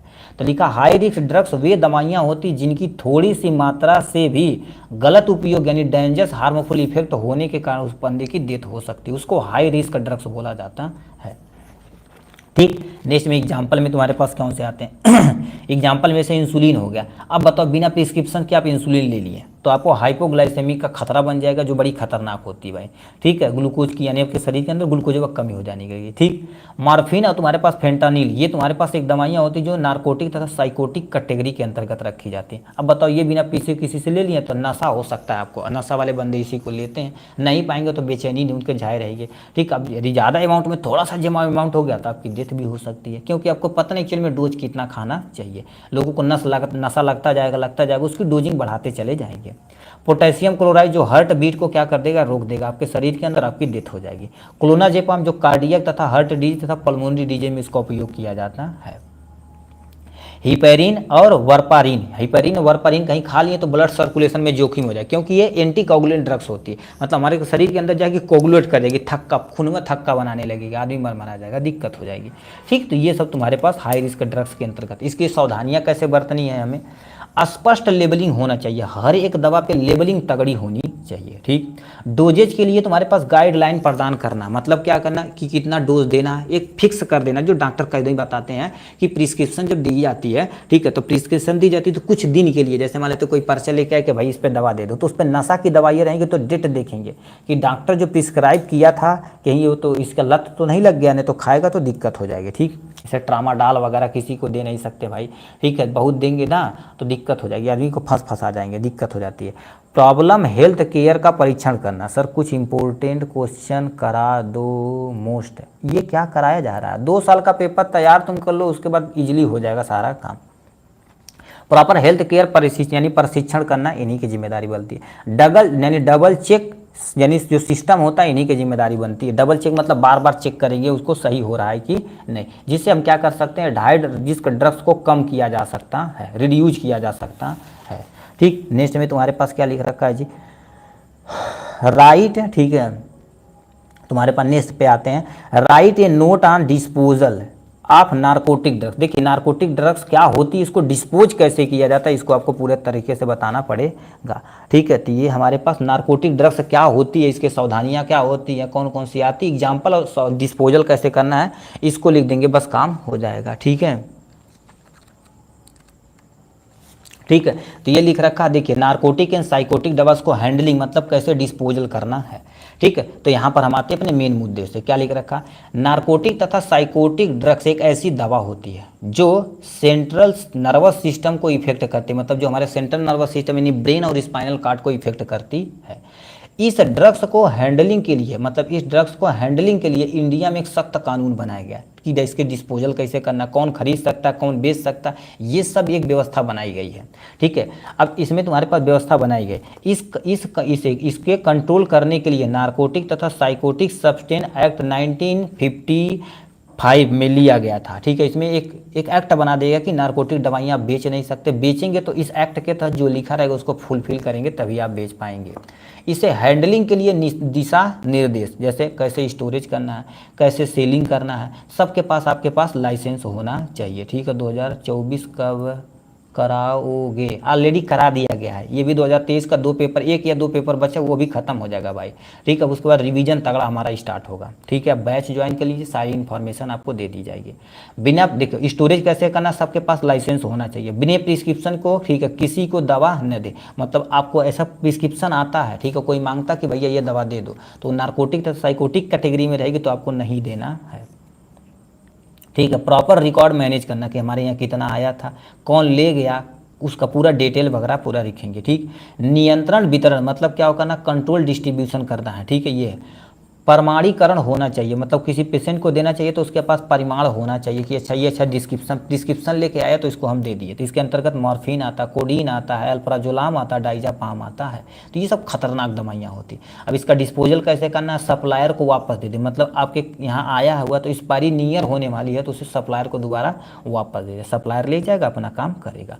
ठीक, अत्यधिक सैनिटाइजर लैंड फिलिंग करेंगे, मतलब अच्छे से बंद कंटेनर में डाल के किसी गड्ढे में, गहरे गड्ढे में उसे हम फिल कर देंगे। ठीक, खुले कंटेनर में, ठीक है, यानी जलाना, मतलब ये खुले कंटेनर में जलाएंगे, एक्चुअल में एयर पॉल्यूशन होगा बट तो आदमी को हम बचा सकते हैं। ठीक है। खुले कंटेनर उच्च ताप पर भट्ठी में जलाना लगभग 1200 डिग्री सेल्सियस पे केमिकल द्वारा नष्ट किया जा सकता है। मतलब इन मेथड से तुम क्या कर सकते हो, डिस्पोजल कर सकते हो नार्कोटिक तथा साइकोटिक ड्रग्स को। नेक्स्ट में क्या लिख रखा बाबू, ठीक, लिख रखा राइट ए, ठीक है, write a note on distribution of drugs to ICCU, ठीक है, ICU, NICU और इमरजेंसी वार्ड पे बताना पड़ेगा तुम्हें अच्छे तरीके से। अब इसको कैसे करना पड़ेगा, मतलब जो दवाइयाँ आप बांट रहे हैं तो ICU वार्ड में कैसे दवाइयाँ बांटेंगे, NICU वार्ड में कैसे दवाइयाँ बांटेंगे, कैसी व्यवस्था वहाँ होनी चाहिए, सब कुछ इसको आपको एक्सप्लेन करना पड़ेगा अच्छे तरीके से। तो लिखा है distribution of drugs ICCU, ICU या NICU और इमरजेंसी के बारे में। तो सबसे पहले हम क्या देखते हैं, ICU, इधर उधर लिख सकते हैं कोई टेंशन नहीं। तो पहले हम ICU में देखते हैं। लिखा सबसे पहले समझते हैं इंट्रोडक्शन। सभी वार्ड में, मतलब इन सभी वार्ड में ड्रग्स का डिस्ट्रीब्यूशन बहुत ही सटीक होना चाहिए, पर्याप्त मात्रा में वहाँ दवा होना चाहिए, समय समय पर उपस्थित होना चाहिए फार्मासिस्ट, नर्स, सबको, क्योंकि नहीं रहेगा तो ये सब खतरनाक यूनिटी है भाई। वहाँ पर एक ऑलरेडी MBBS डॉक्टर ऑलरेडी हमेशा प्रेजेंट रहता है। ICU, इंटेंसिव केयर यूनिट, इस यूनिट में इसेंशियल ड्रग्स हमेशा उपलब्ध होना चाहिए, मतलब जो भी आवश्यक की दवाइयाँ हैं इस सभी यूनिट में होनी ही होनी चाहिए। डबल चेक की व्यवस्था होनी चाहिए, डबल चेक मतलब जो दवाइयाँ दे रहे हैं सही है कि नहीं, डबल चेक की व्यवस्था होनी चाहिए। फार्मेसी हमेशा 24/7 मतलब 24 घंटा 7 दिन उपलब्ध होना चाहिए, तभी तो डिस्ट्रीब्यूट आप कर पाएंगे सही से दवाइयाँ। तो ये हो गया इंटेंसिव केयर यूनिट, जिसे हम क्या बोलते हैं, ICU को इंटेंसिव केयर यूनिट बोला जाता है। फुल नेम भी याद रखना पड़ेगा। NICU क्या होता है, नियोनेटल, ठीक है, अब उसको देखो, नियोनेटल इंटेंसिव केयर यूनिट होता है, नियोनेटल इंटेंसिव केयर यूनिट होता है। हमने लिखा नहीं बट यहाँ पर पूरा आप लिख दीजिएगा, ठीक। इसमें क्या होता है, इसमें केवल न्यू बर्न बेबी शामिल की जाती है। इसमें डोज कैलकुलेशन सटीक व सही होना चाहिए, जो अपना काम करता है, ठीक। तो ये आपके सामने दिया गया है। अब तुम्हारे पास लिखा है ICCU इंटेंसिव की, यानी सी से क्या होता है, कार्डियक केयर यूनिट होना चाहिए, मतलब ऐसे एरिया जो हार्ट वाले पेशेंट रहते हैं, ठीक है, क्रोनिक मतलब जो खतरनाक टाइप में बीमारियां होती हैं उस सब डिजीज यहाँ पर रहते हैं, ठीक है, जो बहुत मैनेज करने के बन पाते हैं। इसमें कार्डियक संबंधित सभी दवाएं होनी चाहिए, मतलब कार्डियक संबंधित सभी दवा होना चाहिए, 24 घंटे एक फार्मासिस्ट वहाँ उपस्थित होना चाहिए, ठीक। ये हो गया। नेक्स्ट में तुम्हारे पास इमरजेंसी वार्ड, इमरजेंसी वार्ड में लाइफ सेविंग ड्रग्स को रखा जाता है, जैसे एट्रोपिन होगा, डाइजाफाम होगा, डाइक्लोफेनेक होगा, उन सबको दवा रखा जाता है जो वहाँ पर होनी चाहिए। और याद रखना वहाँ पर किसी भी दवाओं का कमी नहीं होना चाहिए, नहीं तो दिक्कतें हो जाएगी वही तगड़ी। इसमें बार कोडिंग व्यवस्था होनी चाहिए, मतलब एक ऐसे वो टेबल होता है ना, तो उस पर टेबल लगा होता है कि ये दवाइयाँ ये है, ये दवाइयाँ ये, हर एक बक्सा लिखा होना चाहिए, उस बक्से को हमेशा फुलफिल होना चाहिए, ठीक है। बार कोडिंग, बास्केट मेथड यूज करना चाहिए। बास्केट मेथड तुम्हारे पास क्या होता है, जैसे ट्रॉली टाइप में ना वो तो उसमें रखा होना चाहिए। जैसे कोई पेशेंट आया, जैसे मान लीजिए बेड पे लगा, तुरंत हम कमरे में से उसको भरने से उठा कर लाएंगे, तो उस ट्रॉली को यहाँ खड़ा कर देंगे। टाली के स्टेप बाय रैक होता है, तो अच्छा कोई दवा लेना तो ये उठा के मार दो, इंजेक्शन लगा दो, ये कर दो, वो कर दो, मतलब ट्रॉली मेथड होना चाहिए, ठीक है। तो ये तुम्हारे पास बास्केट मेथड यूज करना चाहिए, ठीक। अब हम आते हैं महत्व पे। साफ सफाई और संक्रमण नियंत्रण अति आवश्यक है, ठीक है, क्योंकि उस एरिया में साफ सफाई नहीं रहेगी तो बड़ी दिक्कत हो जाएगी। दवा का जांच करना ये पहली जिम्मेदारी बनती है, नहीं तो एक आपकी प्यारी सी गलती इन सबकी जिंदगी खराब कर सकती है, ठीक। तो ये हो जाएगा इनके बारे में। नेक्स्ट क्वेश्चन क्या पूछा है, ठीक है, ये तुम्हारे पास हो गया। इधर पे आते हैं पेज नंबर 2 की तरफ। 7वां नंबर क्वेश्चन क्या पूछा, डिफाइन फार्मास्यूट यानी रेडियो फार्मास्यूटिकल क्या होता है और इसको स्टोरेज कैसे करना है, इसको आपको यानी एक्सप्लेन करना पड़ेगा, ठीक है। तो इसको कैसे करते हैं आप देखो ध्यान से बताते हैं। सबसे पहले रेडियो फार्मास्यूटिकल प्रोडक्ट होते क्या, ऐसे प्रोडक्ट जो हमारे पास 18 नंबर है जी, ठीक है, जो रेडियो एक्टिव सब्सटेंस से बने होते हैं उसे रेडियो फार्मास्यूटिकल प्रोडक्ट बोलते हैं। सिंपल सा, ऐसा रेडियो एक्टिव मटेरियल जो दवाओं के लिए उपयोग किया जाता है उसी को रेडियो फार्मास्यूटिकल कहते हैं। तो क्या लिखा है, रेडियो फार्मास्यूटिकल वे ड्रग्स होती हैं जो रेडियो एक्टिव मटेरियल से बनी होती हैं। क्या होते हैं, रेडियो एक्टिव मटेरियल से बनी होती है, उसी को क्या बोलते हैं, रेडियो फार्मास्यूटिकल प्रोडक्ट बोला जाता है, ठीक। रेडियो फार्मास्यूटिकल को विशेष रूप से डिजाइन की गई प्रोडक्ट होती है जो ट्रीटमेंट और निदान के लिए उपयोग की जाती है। मतलब सिंपल सा रेडियो एक्टिव सब्सटेंस होता है बट बहुत अच्छे सटीक तरीके से डिजाइन किया जाता है। ये अच्छा कैंसर की थेरेपी के लिए, मोस्टली ये कैंसर की थेरेपी के लिए उपयोग की जाती है, ठीक है। रेडियो फार्मास्यूटिकल प्रोडक्ट बॉडी में फैलकर उत्सर्जित ठीक है करते हैं और शरीर के इंटरनल आर्गन कामा इंजरी सेल ग्रोथ का क्या कर देते हैं, पता करते हैं। जैसे भी मान लेते हैं किसी को हमें कुछ पता करना कि यानी कहीं हेड इंजरी नहीं हुआ है ना, तो रेडियो फार्मास्यूटिकल प्रोडक्ट का उपयोग करेंगे तो बता देगा कि हेड के अंदर इंजरी हुआ कि नहीं, सेल ग्रोथ हो रहा है कि नहीं। कुछ ऐसे सेल होते हैं कंटिन्यू ग्रेस करते हैं, जैसे तुम्हारे पास कौन से सेल होते हैं, कैंसर सेल होते हैं, ठीक है, कैंसर सेल होते हैं वो काम करते हैं। तो ये हो गया इंट्रोडक्शन। अब इसका स्टोरेज कैसे करेंगे जो आपके सामने दे रखा, एक स्पेशल टाइप का कंटेनर होना चाहिए, उसी में हम रखेंगे, इधर उधर नहीं फेंकना है भाई, स्पेशल कंटेनर में रखना चाहिए, ठीक है, स्पेशल कंटेनर में रखेंगे तो ज़्यादा सूटेबल रहेगा, ठीक है। नेक्स्ट पे तुम्हारे पास क्या आ जाते हैं, ठीक है, स्पेशल कंटेनर में रखा जाना चाहिए, सेफ्टी तथा सील पैक एरिया में स्टोरेज करें, मतलब ऐसे एरिया में रखें जहाँ पर प्रॉपर सेफ्टी वगैरह बना रहे, ऐसे एरिया में आपको स्टोरेज करना है। नेक्स्ट में क्या लिखा है, जिस एरिया में रखा जाए नेशनल तथा इंटरनेशनल लेवल पर रजिस्टर सेट होना चाहिए, रजिस्ट्रेशन फिक्स्ड होना चाहिए, नहीं तो किसी एरिया में रख दे किसी को अच्छा पता नहीं है, ठीक है, नेशनल तथा इंटरनेशनल लेवल पे बुक होना चाहिए, ठीक, ऐसा सिस्टम होना चाहिए, ठीक। नेक्स्ट पे क्या लिखा, कंटेनर में, ठीक है, कंटेनर पर खतरे का चिन्ह होना चाहिए, मतलब जिस कंटेनर में रखना चाहिए उस पर खतरे का चिन्ह होना चाहिए पूरी अच्छी तरीके से, ठीक है। इस पर पूरा मैन्युफैक्चर तथा एक्सपायरी डेट होना चाहिए, मतलब यदि आप यानी रेडियो फार्मास्यूटिकल प्रोडक्ट ला रहे हैं तो उसका तुम्हारे पास मैन्युफैक्चर कब हुआ है, एक्सपायरी डेट उसका कब है, कौन सी कंपनी बनाई है, बैच नंबर, सब कुछ एकदम अच्छे से उस पर लिखा होना चाहिए, ठीक, जिससे हम मैनेज कर सकें आराम से। तो ये रखा तुम्हारे पास रेडियो फार्मास्यूटिकल प्रोडक्ट का इंट्रोडक्शन, और इसको स्टोरेज कैसे करना यहाँ पर जो हमसे पूछा हुआ था। नेक्स्ट में तुम्हारे पास क्या आते हैं भैया, ठीक है, नेक्स्ट पे आते हैं, हमारे पास क्या लिख रखा है, मेडिकल यानी मेडिकेशनल थेरेपी मैनेजमेंट क्या होता है, इसको पूरा डिटेल में आपको बताना पड़ेगा। सिंपल सा मेडिकल, ठीक है, मेडिकल, ठीक है, यानी थेरेपी थेरेपी मतलब समझते हो ना, ठीक है, जैसे किसी को उपचार करना, तो यहाँ पर सामने लिख रखा है मेडिकेशनल थेरेपी मैनेजमेंट, जिसे MTM के नाम से भी जानते हैं, ठीक है, इसमें शॉर्ट नेम ज़्यादा वगैरह चलता है।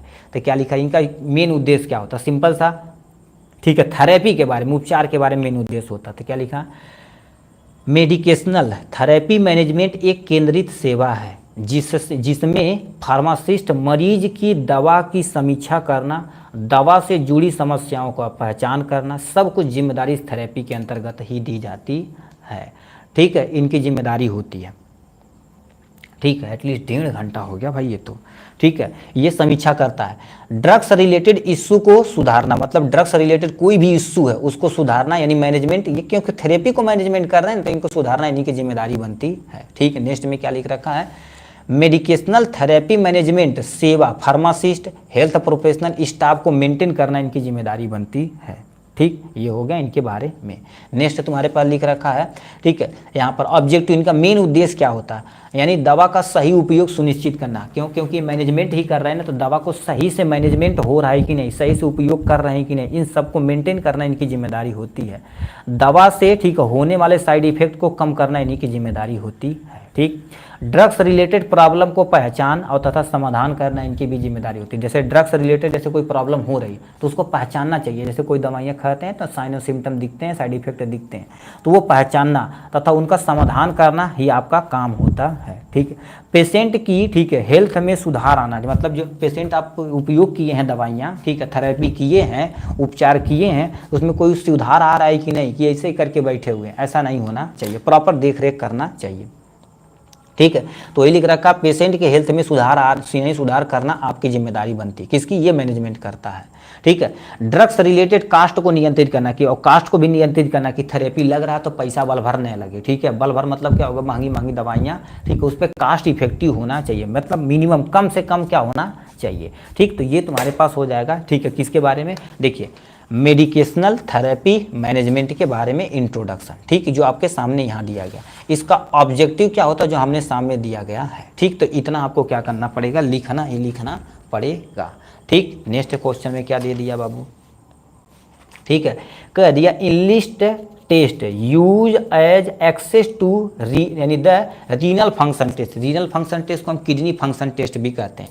अब ये क्या होता है ध्यान से सुनिए, यहाँ से लिखा है रीनल फंक्शन टेस्ट अथवा KFT के नाम से जाना जाता है। LFT रहेगा तो लीवर फंक्शन टेस्ट, KFT रहेगा तो ठीक है किडनी फंक्शन टेस्ट। इसमें क्या होती है, हमारी किडनी सही से काम कर रही है कि नहीं, इन सबको मेंटेन करने के लिए एक टेस्ट होता है जो ब्लड के द्वारा भी हो सकता है और यूरिन की सैंपलिंग के द्वारा भी हो सकता है। तो क्या लिखा, किडनी के सही से काम न करने से हमारे शरीर में वेस्टेज मटेरियल इकट्ठा होने लगता है, इकट्ठा होने लगता है। सर एग्जाम डेट बढ़ेगा क्या भाई, पहले उस पर यार, एक ऐसे ऐसे लोग हो यार। तो बताइए अमरीश जी, ठीक है, अब बताइए बढ़ ही जाएगा तो क्या हो जाएगा। अब कहोगे सर हमारी तैयारी थोड़ा सा और बढ़ जाएगी, बूस्ट हो जाएगी, कुछ नहीं होगा भाई। ठीक, हम अब तो सोचो 5 यानी 3-4 साल से तो हम तो पढ़ा ही रहे हैं, कुछ नहीं होता और सब लॉस हो जाता है। ठीक है, आपके माइंड में जैसे मान लेते हैं युद्ध करने जाएं, ठीक है, युद्ध करने जाएं तो सोचेंगे अरे अभी हुन्ना दूर बाढ़ हैं, अभी भाई यहाँ तो मार देंगे उनके तुरंत है, तब तक आप लेजी हो जाएंगे, तब तक भानना से आएगा, 2 तमाचा मार के भाग जाएगा। उसी तरह से एग्जाम है, 9 तारीख आप कॉन्सेंट्रेट होकर मानिए कि भैया 9 तारीख से ही स्टार्ट होगा, उसी पे तैयारी करिए। यदि 1-2 दिन बढ़ता है तो और बूस्ट कर लेंगे, बस काम खत्म। तो बट तैयारी बना के रखिए, ठीक है। तो ये तुम्हारे पास मटेरियल इकट्ठा होने लगता है, तो इसके लिए कईयों टेस्ट की जाती है हमारे शरीर के अंदर। तो यहाँ पर ब्लड लेते हैं तो उसमें कैरेटिनिन टेस्ट करते हैं, तो मसल से निकलने वाला वेस्ट को भी मेंटेन करता है, जिसे कैरेटिनिन बोलते हैं। अब ये नॉर्मल देखा जाए तो 0.6 से लेकर यानी 1.2 mg/dl होना चाहिए। क्या होना चाहिए, mg/dl होना चाहिए। अब इससे यदि ज़्यादा रहेगा तो बीमारी, कम रहेगा तो तब भी बीमारी। तो ये नॉर्मल रेंज पे बताया जा रहा है। ब्लड यूरिया नाइट्रोजन, मतलब अब ये देखिए ब्लड यूरिया मतलब हमारे जो, ठीक है, सब बॉडी वेस्टेज निकल रहा है, तो यूरिया तथा नाइट्रोजन के रूप में निकल रहा है। अभी हमारे शरीर में डिपॉजिट होगा तो हमें बहुत सारी बीमारियां होंगी। अब बताओ यूरिया गांठों में इकट्ठा होगा तो ये हमारी गांठें फूलने लगेंगी और जोड़ों का दर्द बड़ी तगड़ा हो जाएगा। ठीक, तो ये प्रोटीन मेटाबॉलिज्म से बनने वाला वेस्टेज, कि हमारे शरीर के अंदर प्रोटीन का प्रॉपर अमाउंट में उपयोग हो रहा है कि नहीं, तो इसको मेंटेन करने के लिए हम करते हैं। तो ये तुम्हारे पास नॉर्मल जो रेंज देखा जाए तो कितना होता है आपके सामने, ठीक है, नॉर्मल रेंज देखा जाए तो 7 से लेकर 20 mg के बीच में होना चाहिए। अब इससे कम रहेगा तब भी दिक्कत, ज़्यादा रहेगा तो तब भी दिक्कत हो जाएगी। GFR क्या होता है, ग्लोमेरुलर फिल्ट्रेशन रेट होता है। ग्लोमेरुलर फिल्ट्रेशन क्या होता है, यदि आप किडनी का नेफ्रॉन का स्ट्रक्चर देखोगे तो इसमें ग्लोमेरुलर जो बाउ कैप्सूल यानी कैप्सूल, बाउमन कैप्सूल जो होता है इसे कैप शेप का होता है, उसी को बाउमन कैप्सूल बोला जाता है, ग्लोमेरुलर फिल्ट्रेशन बोला जाता है। तो किडनी ब्लड को अच्छी, ठीक है, कितनी अच्छी तरीके से फिल्टर कर रहा है उसकी रेट को देखा जाता है। तो ये देखा जाए तो 90 ml/मिनट, मतलब 1 मिनट में 90 ml को यदि सही से फिल्टर कर देता है हमारे पास जो नेफ्रॉन का ग्लोमेरुल्स है तो सही है, नहीं तो दिक्कत हो जाएगी। यूरिन का एनालिसिस करेंगे, मतलब पेशाब लेंगे तो उसका कलर देखेंगे, ठीक है, तो कलर देखेंगे जैसे तुम्हारे पास नॉर्मल ट्रांस यानी ट्रांसपेरेंट रहेगा, ठीक है। ये तुम्हारे पास क्या है, क्या लिख रहे हैं जी, ठीक है, हमारे पास क्या रहेगा, ट्रांसपेरेंट रहेगा। क्या रहेगा बाबू, ट्रांसपेरेंट रहेगा तो सही है। बट होता क्या, कभी कभी तुम्हारे पास क्या हो जाएगा, येलो कलर का हो जाता है। किस कलर का हो जाता है, येलो कलर का, तब भी चिंता की बात नहीं है। क्यों, क्योंकि किसी दवाइयों के कारण हो सकता है, किसी खान पान के कारण हो सकता है, या पानी की कमी से हो सकता है, तो ज़्यादा चिंता नहीं। अब लंबे समय तक यदि येलो कलर का होता है तो समझ लीजिए पीलिया होने का चांस हो सकता है, लीवर में कोई दिक्कत है या किडनी में कोई दिक्कत है, ठीक। तो उसे जाँच आप करवा लेंगे तो ज़्यादा हो जाएगा। पारदर्शी होना चाहिए, ट्रांसपेरेंट मतलब आर पार दिखना चाहिए। यूरिन एनालिसिस करेंगे, यूरिन का एनालिसिस करेंगे तुम्हारे पास बैक्टीरिया, ईस्ट वायरल का इन्फेक्शन तो नहीं है, इसको भी एनालिसिस करके हम अपना काम कर लेंगे, ठीक। ये हो गया। अब नेक्स्ट क्वेश्चन पे आते हैं। नेक्स्ट क्वेश्चन क्या लिख रखा है जी, कह दिया है, लिखा what are the step involve the general treatment of poison, यानी कि कोई बंदा पॉइजन खा लेता तो उसका स्टेप बाय स्टेप तुम्हारे पास क्या होता है, उपचार होता। तो उस उपचार को आप कैसे करेंगे उसको भी आपको यहाँ मैनेज करना पड़ेगा, ठीक है। तो कैसे करेंगे, ध्यान से आप सुनिए। तो लिख रखा, सबसे पहले समझते हैं पॉइजन क्या होता है, कितने प्रकार के होते हैं, कितने स्टेप बाय स्टेप हम उसे ट्रीटमेंट देते हैं। अब पॉइजन क्या होता है, जैसे कोई बंदा है, ठीक है, या बंदी है, ठीक, कोई बंदा क्या कर ले, कोई चीज़ ड्रग्स कंज्यूम कर लिया, ठीक, कंज्यूम कर लिया या इनहेल कर लिया, स्किन पे लगा लिया, या इंजेक्शन के द्वारा अपने शरीर में अंदर डाल लिया। अब वो शरीर के अंदर जाते ही हार्मफुल इफेक्ट जब दिखाने लगेगा तो उसे पॉइजन बोलते हैं। अब देखिए लोग बात बात पे कहते हैं जहर खा ले मर जा। देखिए जहर खाएंगे ना बड़ी दर्दनाक मौत होती भाई। हमें इमरजेंसी में तुम सोचो कम से कम 8-10 केस हम खुद बचाए हुए हैं, ठीक, अभी तक, ठीक है। होता क्या है, ठीक है, बहुत सारे लोग काम करते हैं, हम खुद रियलिटी में बचाए हुए हैं। एक्चुअल में जब जहर खा के आते हैं तो चिल्लाते हैं, चौंकाते हैं भाई कि बचा लो डॉक्टर साहब बचा लो। उस समय जोश जोश में तो खा लेंगे, बहुत लड़कियां भी खा लेती हैं, बट जब वो कंडीशन आती है ना तो बड़ी तेज होता भाई, जैसे एकदम से दिया फाटन टाइप में होता, फाड़ता उस टाइप से हो जाता भाई। क्योंकि ये सल्फास वल्फास खाएंगे ना तो ये गला पकड़ लेगा, आप सांस सही से नहीं ले पाएंगे। तो उसमें क्या करते हैं, एक नली लेते हैं, उनके पेट के अंदर डाल देते हैं, और जो यनियस होता तुम सोचो 10-15 मिनट के अंदर कम से कम 4-5 यनियस चढ़ा दिया जाता है, उसका फिर इंजेक्शन से सक किया जाता है, ठीक है। मतलब उनके पेट के अंदर जो डाइल्यूट जो तुम्हारे पास पॉइजन उसे डाइल्यूट किया जाता है, फिर बाहर खींच के निकाला जाता, सरसर निकलता भाई, ठीक है, वो किया जाता है इसी द्वारा, ठीक है, तो इनके द्वारा किया जाता है। तो लिखा है पॉइजन एक सब्सटेंस होता है जो कंज्यूम कोई बंदा कर ले, इनहेल कर ले, स्किन पे लगा ले या इंजेक्ट कर ले तो उसे हार्मफुल इफेक्ट दिखने लगेगा, तो उसे क्या बोला जाएगा बाबू, पॉइजन बोला जाएगा। पॉइजन में कोई दवा, ठीक है, एनिमल पॉइजन भी हो सकता है, बैक्टीरियल इन्फेक्शन भी हो सकता है, ठीक है। अब एनिमल पॉइजन में से सांप किसी को काट ले, ठीक है, बिच्छू तो ज़्यादा टेंशन नहीं है, बट बहुत सारे जहरीले भी बिच्छू होते हैं, ठीक है, तो ये हो जाता है इनके अंतर्गत। तो पॉइजन एक अत्यंत, ठीक है, खतरनाक सब्सटेंस है जिससे आदमी की डेथ भी हो सकती है। इससे क्या होती है, आदमी की डेथ भी हो सकती है। यदि अब तुम सोच सकते हो कितने खतरनाक होते हैं, ठीक है, इससे किसी पर्सन की भी डेथ हो सकती है, ठीक। तो ये इंट्रोडक्शन हो जाएगा, कितने तरह के तुम्हारे पास पॉइजन होते हैं यहाँ पर दिया गया है पॉइजन के बारे में। पहले केमिकल नहीं सर, जिंक फास्फाइड जो तुम्हारे चूहा मार दवा होती है, एल्युमिनियम फास्फाइड जो सल्फाइड क्या बोलते हैं, सल्फास खा लेंगे, यही होता है। हाउस होल्ड पे देखा जाए तो तुम्हारे पास ब्लीचिंग पाउडर होता है, केरोसिन ऑयल वगैरह होता है, इसके अंतर्गत आता है। इंडस्ट्रियल में देखा जाए तो तुम्हारे पास क्या होता है, साइनाइड आता है, जो बहुत खतरनाक दवाइयाँ ये होती हैं, मतलब बहुत खतरनाक ये होता है, ठीक है। इथाइल ग्लाइकॉल होता है, तो ये भी तुम्हारे पास खतरनाक है, बट उतना खतरनाक नहीं होता। टॉक्सिक प्लांट में देखा जाए तो कुछ ऐसे प्लांट होते हैं जो जहर होते हैं, ठीक है, जहर होते हैं, जैसे तुम्हारे पास लिखा पॉइजन मशरूम हो गया। टॉक्सिक हर्ब यानी कुछ ऐसे प्लांट होते हैं जो टॉक्सिक हर्ब का तरह काम करते हैं, ठीक। तो ये सब हो सकते हैं जहरीले। कुछ दवाइयाँ होती, non steroidal anti inflammatory drugs हो गई, नार्कोटिक ड्रग्स हो गई, तो ये सब देखा जाए तो हमारे पॉइजन के कैटेगरी में रखी जाती हैं, ठीक है। ड्रग्स ओवरडोजेज जैसे मॉर्फिन हो गया, कोडीन हो गया, ठीक है, ये सब इसी के अंतर्गत आते हैं, ठीक है, ठीक है, तो ये इसी के अंतर्गत आते हैं जो दिए गए हैं, ठीक। तो ये हो गया। अब यहाँ से तुम्हारे पास क्या लिख रखा है, स्टेप कितने कितने स्टेप में होते हैं, यानी कि इस स्टेप में अब तुम उपचार किया जाता है, ट्रीट कर सकता है, ठीक है।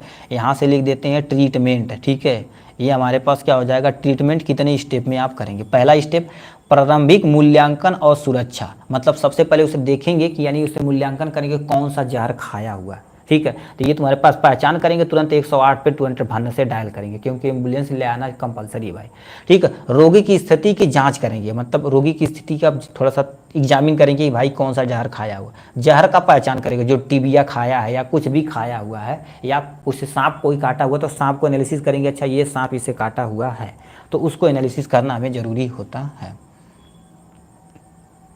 लिखा है शॉर्ट क्वेश्चन से लॉन्ग क्वेश्चन कैसे बनाएं, ऐसे करो जैसे कि तुम्हारे पास 2 मिनट में कैसे करोड़पति बने, पढ़ना पड़ेगा भाई, और क्या होगा, ठीक है। हेडिंग वगैरह का थोड़ा सा बढ़ा चढ़ा के लिख देंगे, लॉन्ग में हो जाएगा, ठीक है। तो ये हो गया जहर का पहचान करना, फर्स्ट एड बॉक्स में सबसे उपचार करना, सबसे पहली बात।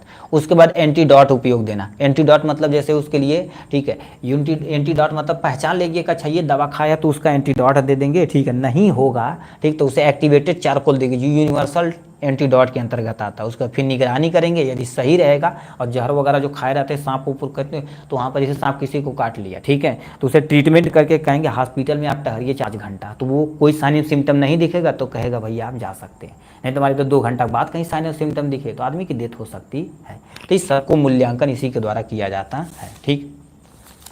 नेक्स्ट में क्या लिख रखा है जी, ठीक है, करेगा clinical significance of the drugs interaction, यानी ड्रग्स इंट्रैक्शन कैसे होता है उसका तुम्हारे पास क्लिनिकल, ठीक है, सिग्निफिकेंस बताना पड़ेगा। अब ड्रग्स इंट्रैक्शन क्या होता है इनके बारे में समझिए। ड्रग्स इंट्रैक्शन क्या होता है, जैसे किसी का सुने होंगे अरे उनको दवा खाए लड़ गई दवा, या दवा खाए तो खाना से लड़ गया, ऐसे बोलते हैं ना, तो इसलिए डॉक्टर बोलते हैं अच्छा ये दवाई लेना है तो आपको ये खाना परहेज करना है, ठीक है। तो क्यों बताते, क्योंकि कभी कभी वो ड्रग्स इंट्रैक्शन हो जाता है हमारे शरीर के अंदर जो टॉक्सिसिटी प्रोड्यूस करता है, टॉक्सिसिटी प्रोड्यूस करेगा तो आदमी की डेथ होने का चांस बन जाता है, ठीक है। तो क्या लिख रखा ध्यान से सुनिए। ड्रग्स इंट्रैक्शन, ठीक है, ड्रग्स इंट्रैक्शन एक ऐसी स्थिति है जिसमें कोई पदार्थ, ठीक है, कोई पदार्थ दवा की एक्शन को, यानी दवा के एक्शन को इफेक्ट करता है, यानी प्रभाव को बढ़ा देता अथवा घटा देता, या कोई ऐसा प्रभाव उत्पन्न करता है जो हार्मफुल इफेक्ट देता है, उसे क्या कहते हैं, ड्रग्स इंट्रैक्शन बोलते हैं, यानी उसको क्या बोला जाता है एक्चुअल में, ड्रग्स इंट्रैक्शन बोला जाता है, ठीक, तो ये हो जाएगा ड्रग्स इंटरेक्शन के बारे में। नेक्स्ट में टाइप दे रखा, तो ये दो तरह के होते हैं, कभी कभी दवा दवा से इंटरेक्ट कर जाती है और जहरीला बना देता है, यानी दवा दवा से, इसीलिए डॉक्टर होते हैं ना, कहते हैं अच्छा ये दवा के साथ ये दवा जरूरी है, क्यों, क्योंकि देखा जाए तो तुम्हारे पास कहीं इंटरेक्शन होकर दिक्कत ना हो जाए उससे। दवा भोजन इंटरेक्शन, मतलब कभी कभी क्या होती है, दवा भोजन से इंटरेक्शन कर जाती है, यानी खाने से इंटरेक्शन कर जाती है, दिक्कत हो जाती है। ठीक, तो ये हो जाएगा यहाँ से। Clinical significance of the drugs interaction, clinical significance क्या होता है इसके बारे में बताते हैं। ड्रग्स इंटरेक्शन से दवा को मैनेज करना, इफेक्ट करना और परिमाण करना, ठीक है, सबसे पहला इनका मेन उद्देश्य होता है। ठीक है, मतलब दवा इंटरेक्शन से दवा को मैनेज इफेक्ट करना, जो भी तुम्हें इफेक्ट देख रहा है उसको देखना, परिमाण पर हमें क्या कर देना है, इंटरेक्शन अगेंस्ट वर्क करता है, मतलब मोस्टली देखा जाए तो अगेंस्ट वर्क करता है भाई, ठीक है, जो कर रहे हैं वो सही है। ठीक है, एक गोला जी जो कर रहे हैं, देखिए क्यों, क्योंकि ड्रग्स इंटरेक्शन में मोस्टली साइड इफेक्ट तगड़ा देखने को मिलता है, इफेक्ट कम देखने को मिलता है, साइड इफेक्ट तगड़ा, यानी जो खराब चीज़ें होती है, पॉइजन नेचर की होती है, वो बनने का ज़्यादा चांस होता है। देखेंगे पूरी स्किन पे वो छोटे छोटे दाने आ जाएंगे, तो जान जाएगा अच्छा ये दवा हमारे एलर्जी की तरह काम करे, तो उसको नहीं खाएंगे, या उनको चक्कर आने लगेगा, नींद आने लगेगा, तो ये सब दिक्कतें होती हैं। परिमाण घट अथवा बढ़ सकता है। ठीक है, ये सब क्लिनिकल सिग्निफिकेंस है। यानी कोई दवा लिखा, कोई दवा ड्रग्स इंटरेक्शन अभी तक भी अननोन है, मतलब बहुत सारी ऐसी दवाइयाँ हैं ना, ठीक है, बहुत सारी दवाइयाँ तो हमको नहीं पता कि एक्चुअल में इसके साथ ये इंटरेक्शन करके जहरीला बना सकता है, ये अभी तक अननोन है। ठीक है, तो ये तुम्हारे पास ड्रग्स इंटरेक्शन के बारे में दिया गया है। ठीक है, तो जस्ट सामने दिया गया है। तो इस तरह से देखा जाए तो हमने क्या कर दिया, पार्ट ए पार्ट बी को हर एक क्वेश्चन को अच्छे तरीके से एनालिसिस करके पढ़ लिया है। अब यहाँ से जितने भी क्वेश्चन आपके सामने आएंगे, ठीक है, सब हम एक नंबर वाला देखते हैं। अब एक नंबर में क्या क्या हो सकता है, यहाँ पर 2023 में सब एमसीक्यू भी हो सकता है, फिल इन दी ब्लैंक्स हो सकता है, फुल फॉर्म हो सकता है, कुछ भी हो सकता है। तो क्या लिख रखा, number of pharmacist required 200 bed, मतलब 200 पे कितने, 200 यदि बेड रहे तो कितनी फार्मासिस्ट की रिक्वायरमेंट होगी, अब तुरंत बताइए कितनी होगी। एक्चुअल में देखा जाए तो 200 बेड पे 8 होती है। ठीक है, अभी ये बताए ना, ठीक है, तो वही तुम्हें लिख देना है। इसलिए बोले थ्योरी आप ध्यान से पढ़ते, बहुत सारे लोग कहते हैं सर आप 1000 एमसीक्यू बता दिए, हाँ आप करेक्ट, जितने भी थोड़ा सा एक्टिव, जितने लोग हैं देखिए, जितने लोग हैं एक्टिवेट होके क्या करिए, आप कमेंट बॉक्स में लिखिए, नहीं लिखेंगे तो आप जा सकते हैं स्किप करके, कोई टेंशन नहीं, बाद में अपना देख लेना। तो मगर जितने लोग हैं वो एक्टिव फॉर्म में क्या करिए, यहाँ से आप ठीक है भाई मोबाइल को रोटेट कर लीजिए, आप ऐसे ही टाइप करिए सर क्या लिख रखा है। लार्ज हॉस्पिटल है, लार्ज हॉस्पिटल किसे कहते हैं, 1000 से ज़्यादा बेड होते हैं, या तुम्हारे पास 500 से 1000 के बीच में होते हैं, 100 से 500 होते हैं, और लेस देन तुम्हारे पास कितने होते हैं, ठीक है 100 होते हैं। अभी केजीएमयू देखेंगे, एम्स देखेंगे, तो इस सब पे तुम्हारे पास तगड़े तगड़े होते हैं। ठीक है, तो 1000 से जितना ज़्यादा बेड रहेगा उतना बड़ा हॉस्पिटल रहेगा, तो 1000 बेड तुम्हारे पास करेक्ट हो जाएगा से ज़्यादा। ठीक, नेक्स्ट में तीसरा नंबर क्वेश्चन, हाँ ऐसे पीटते रहिए।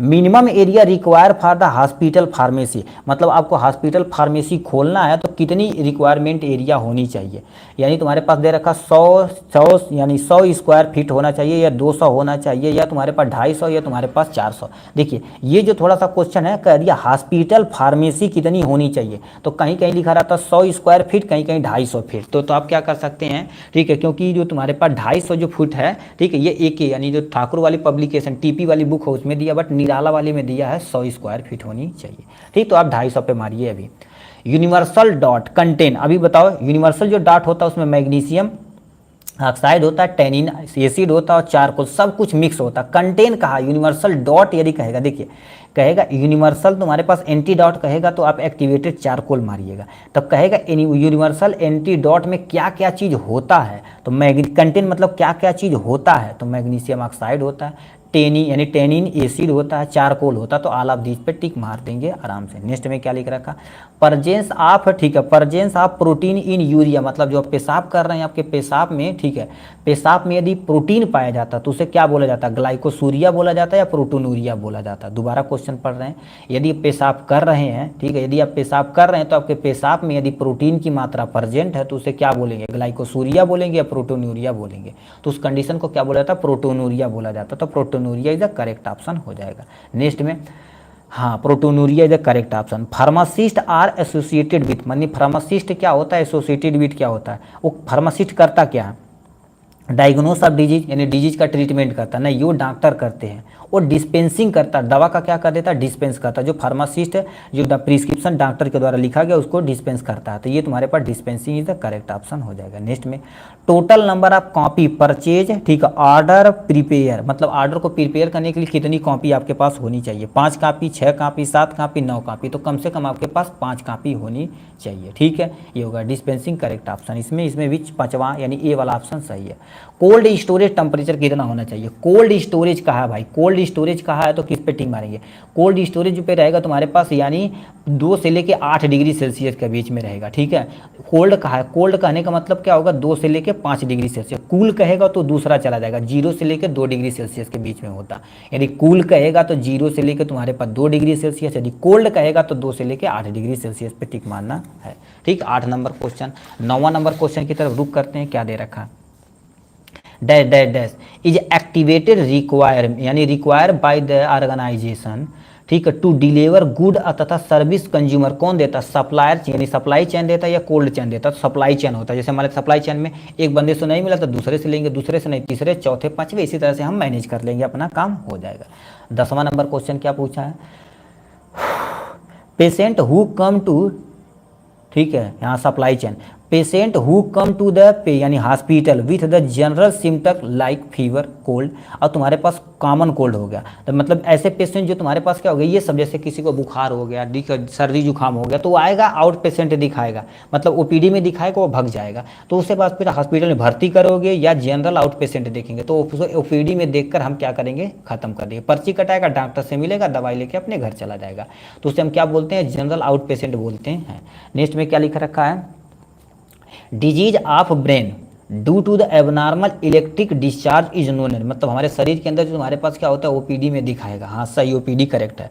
मतलब ऐसा डिजीज जो हमारे पास क्या होता है, हमारे ब्रेन में जो इलेक्ट्रिक डिस्चार्ज हो रहा है वो एबनॉर्मल हो रहा है, सही से नहीं हो रहा, तो उसके कोमा बोलेंगे, एपिलिप्सी यानी उसे मिर्गी बोला जाता है, मिर्गी मतलब एपिलिप्सी बोलता है। अब कॉन्सुलेंट रहे तो उस पर भी टिक मार सकते हैं, तो यहाँ पर मिर्गी इज द करेक्ट ऑप्शन हो जाएगा। नेक्स्ट में इंक्रीज, ठीक है, इन हार्ट रेट, यदि हार्ट रेट इंक्रीज होता तो उसे क्या बोलते हैं, ठीक है, उसको क्या बोलते हैं, ब्रेडिकार्डिया बोलते हैं या टैकीकार्डिया, यानी ट्रैकीकार्डिया बोला जाता है।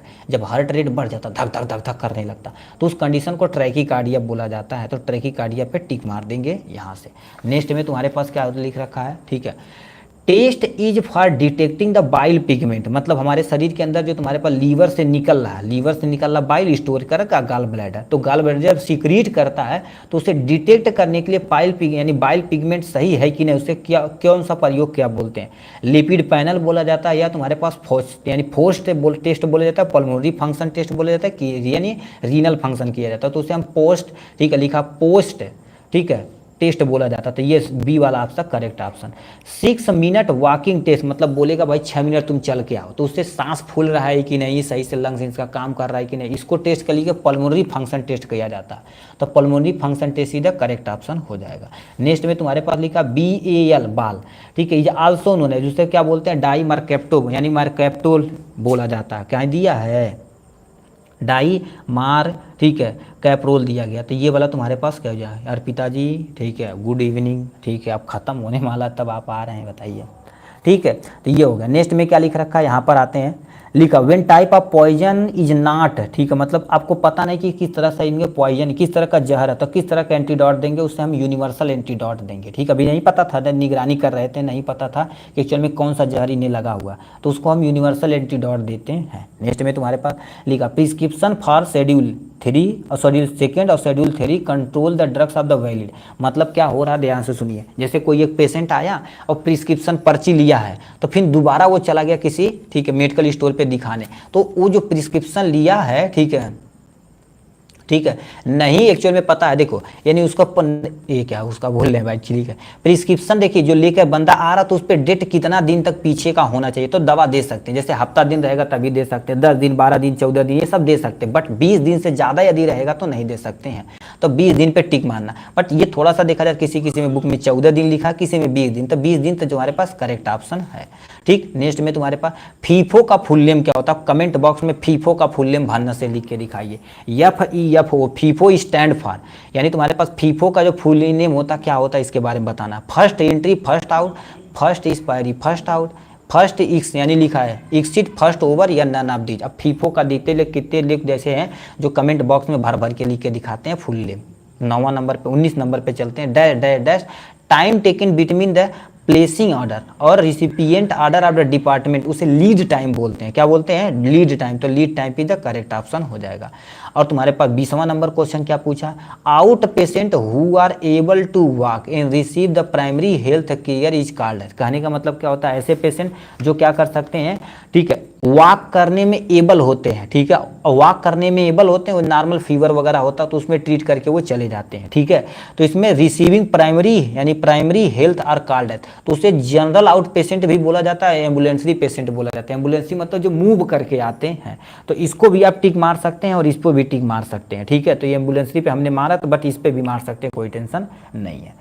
तो इस तरह से देखा जाए तो हमने क्या कर दिया है, पूरी तरह से क्या कर दिया है, hospital pharmacy and clinical, hospital and clinical pharmacy को पूरी धज्जियाँ उड़ा के आपके सामने दे दिया है, ठीक है। यदि आप कोई डाउट हो तो आप पूछ सकते हैं, डाउट वाली हम पर्ची आपके सामने लाते हैं, ठीक है। डाउट वाले हम क्या कर देते हैं, पेज आपके सामने यहाँ ओपन करते हैं, कोई भी डाउट हो तो आप पूछ सकते हैं, ठीक है। बताइए कोई डाउट है कि नहीं, ठीक है। कोई डाउट, पेन हम निकाल लेते हैं, एनी डाउट, किसी को कोई भी डाउट पूछ सकते हैं। अब हम खुद ही पढ़ लेते हैं, ठीक है। सर फीफो का full name first in first out is the correct option है। फीफो कहेगा तो फर्स्ट इस पर रखेंगे, ठीक है। और कोई डाउट है, हिंदी इंग्लिश लिखने का मन कर, आपको बहुत सारे लोग कह रहे हैं कि हम सर ठीक है ये जो सीरीज स्टार्ट करें सुपर 25 कब आएगा, उसकी टेंशन नहीं लीजिए, ठीक है। अभी स्टेप बाय स्टेप आप कॉन्सेप्ट क्लियर कीजिए, अभी बहुत टाइम है। तो तुम्हारे पास कितना तारीख है भाई, कितना तारीख है जी,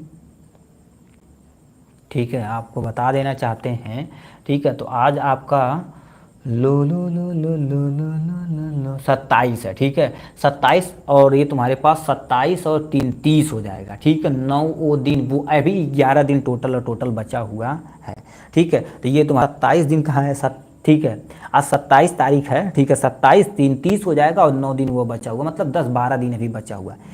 एक से लेके एक दिन में या 2 दिन में आपका ये पेपर सोल्यूशन खत्म हो जाएगा। 5 दिन के अंदर आपका सुपर 25 क्वेश्चन आपके हाथ में हो जाएगा। उसके बाद आप ढलल्ले से पढ़िए, सब कुछ आपको चुटकी में सब काम हो जाएगा। एक का महीना है तो अरे भाई एक दिन और बढ़ल हो, ठीक है। 27 हो गया, ठीक। अब कोई डाउट हो तो बताइए।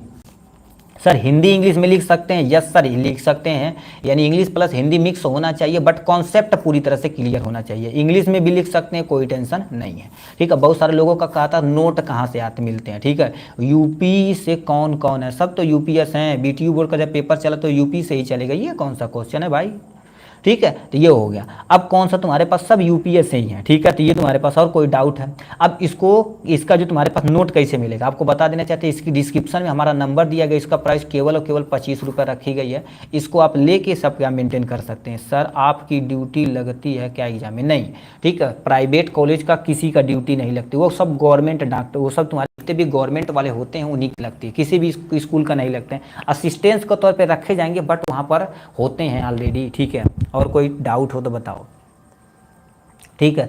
सुल्तानपुर से कौन कौन है, फिर वही बोल रहे हैं भाई, ठीक है भाई। ये सब नहीं, पढ़ने वाली चीज़ें हम पूछिए आप भाई। लिखे सौरभ जी आप अच्छी चीज़ें, पढ़ने वाली चीज़ें पूछिए, ये कौन सी बात हुई, ठीक।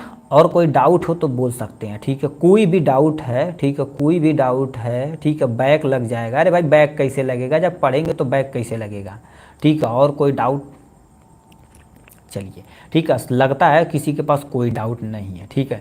तो चलिए अब कल मिलते हैं आपके सामने, हम कम्युनिटी फार्मेसी या बायो केमिस्ट्री लेकर एकदम अच्छे तरीके से, ठीक। तो चलिए आज के लिए बस इतना ही, फिर मिलेंगे नेक्स्ट वीडियो में नेक्स्ट टॉपिक के साथ। अपना काम खत्म, ठीक है। चलिए अब इसका नोट चाहिए तो डिस्क्रिप्शन में नंबर है, तो कॉन्टेक्ट किसी भी टाइम कर सकते हैं, ठीक। चलिए ऑल द वेरी बेस्ट भाइयों, अपना और अपनों का ख्याल रखिएगा भाई, और मस्त पी के सोइए, ठीक। और पढ़ना एकदम से रेगुलरिटी बनाए रखिए, ठीक है। ये 15 यानी तो तुम्हारे पास 13 14 15 दिन बचा हुआ, सब अच्छे तरीके से यूटिलाइज करिए भाई, ठीक है।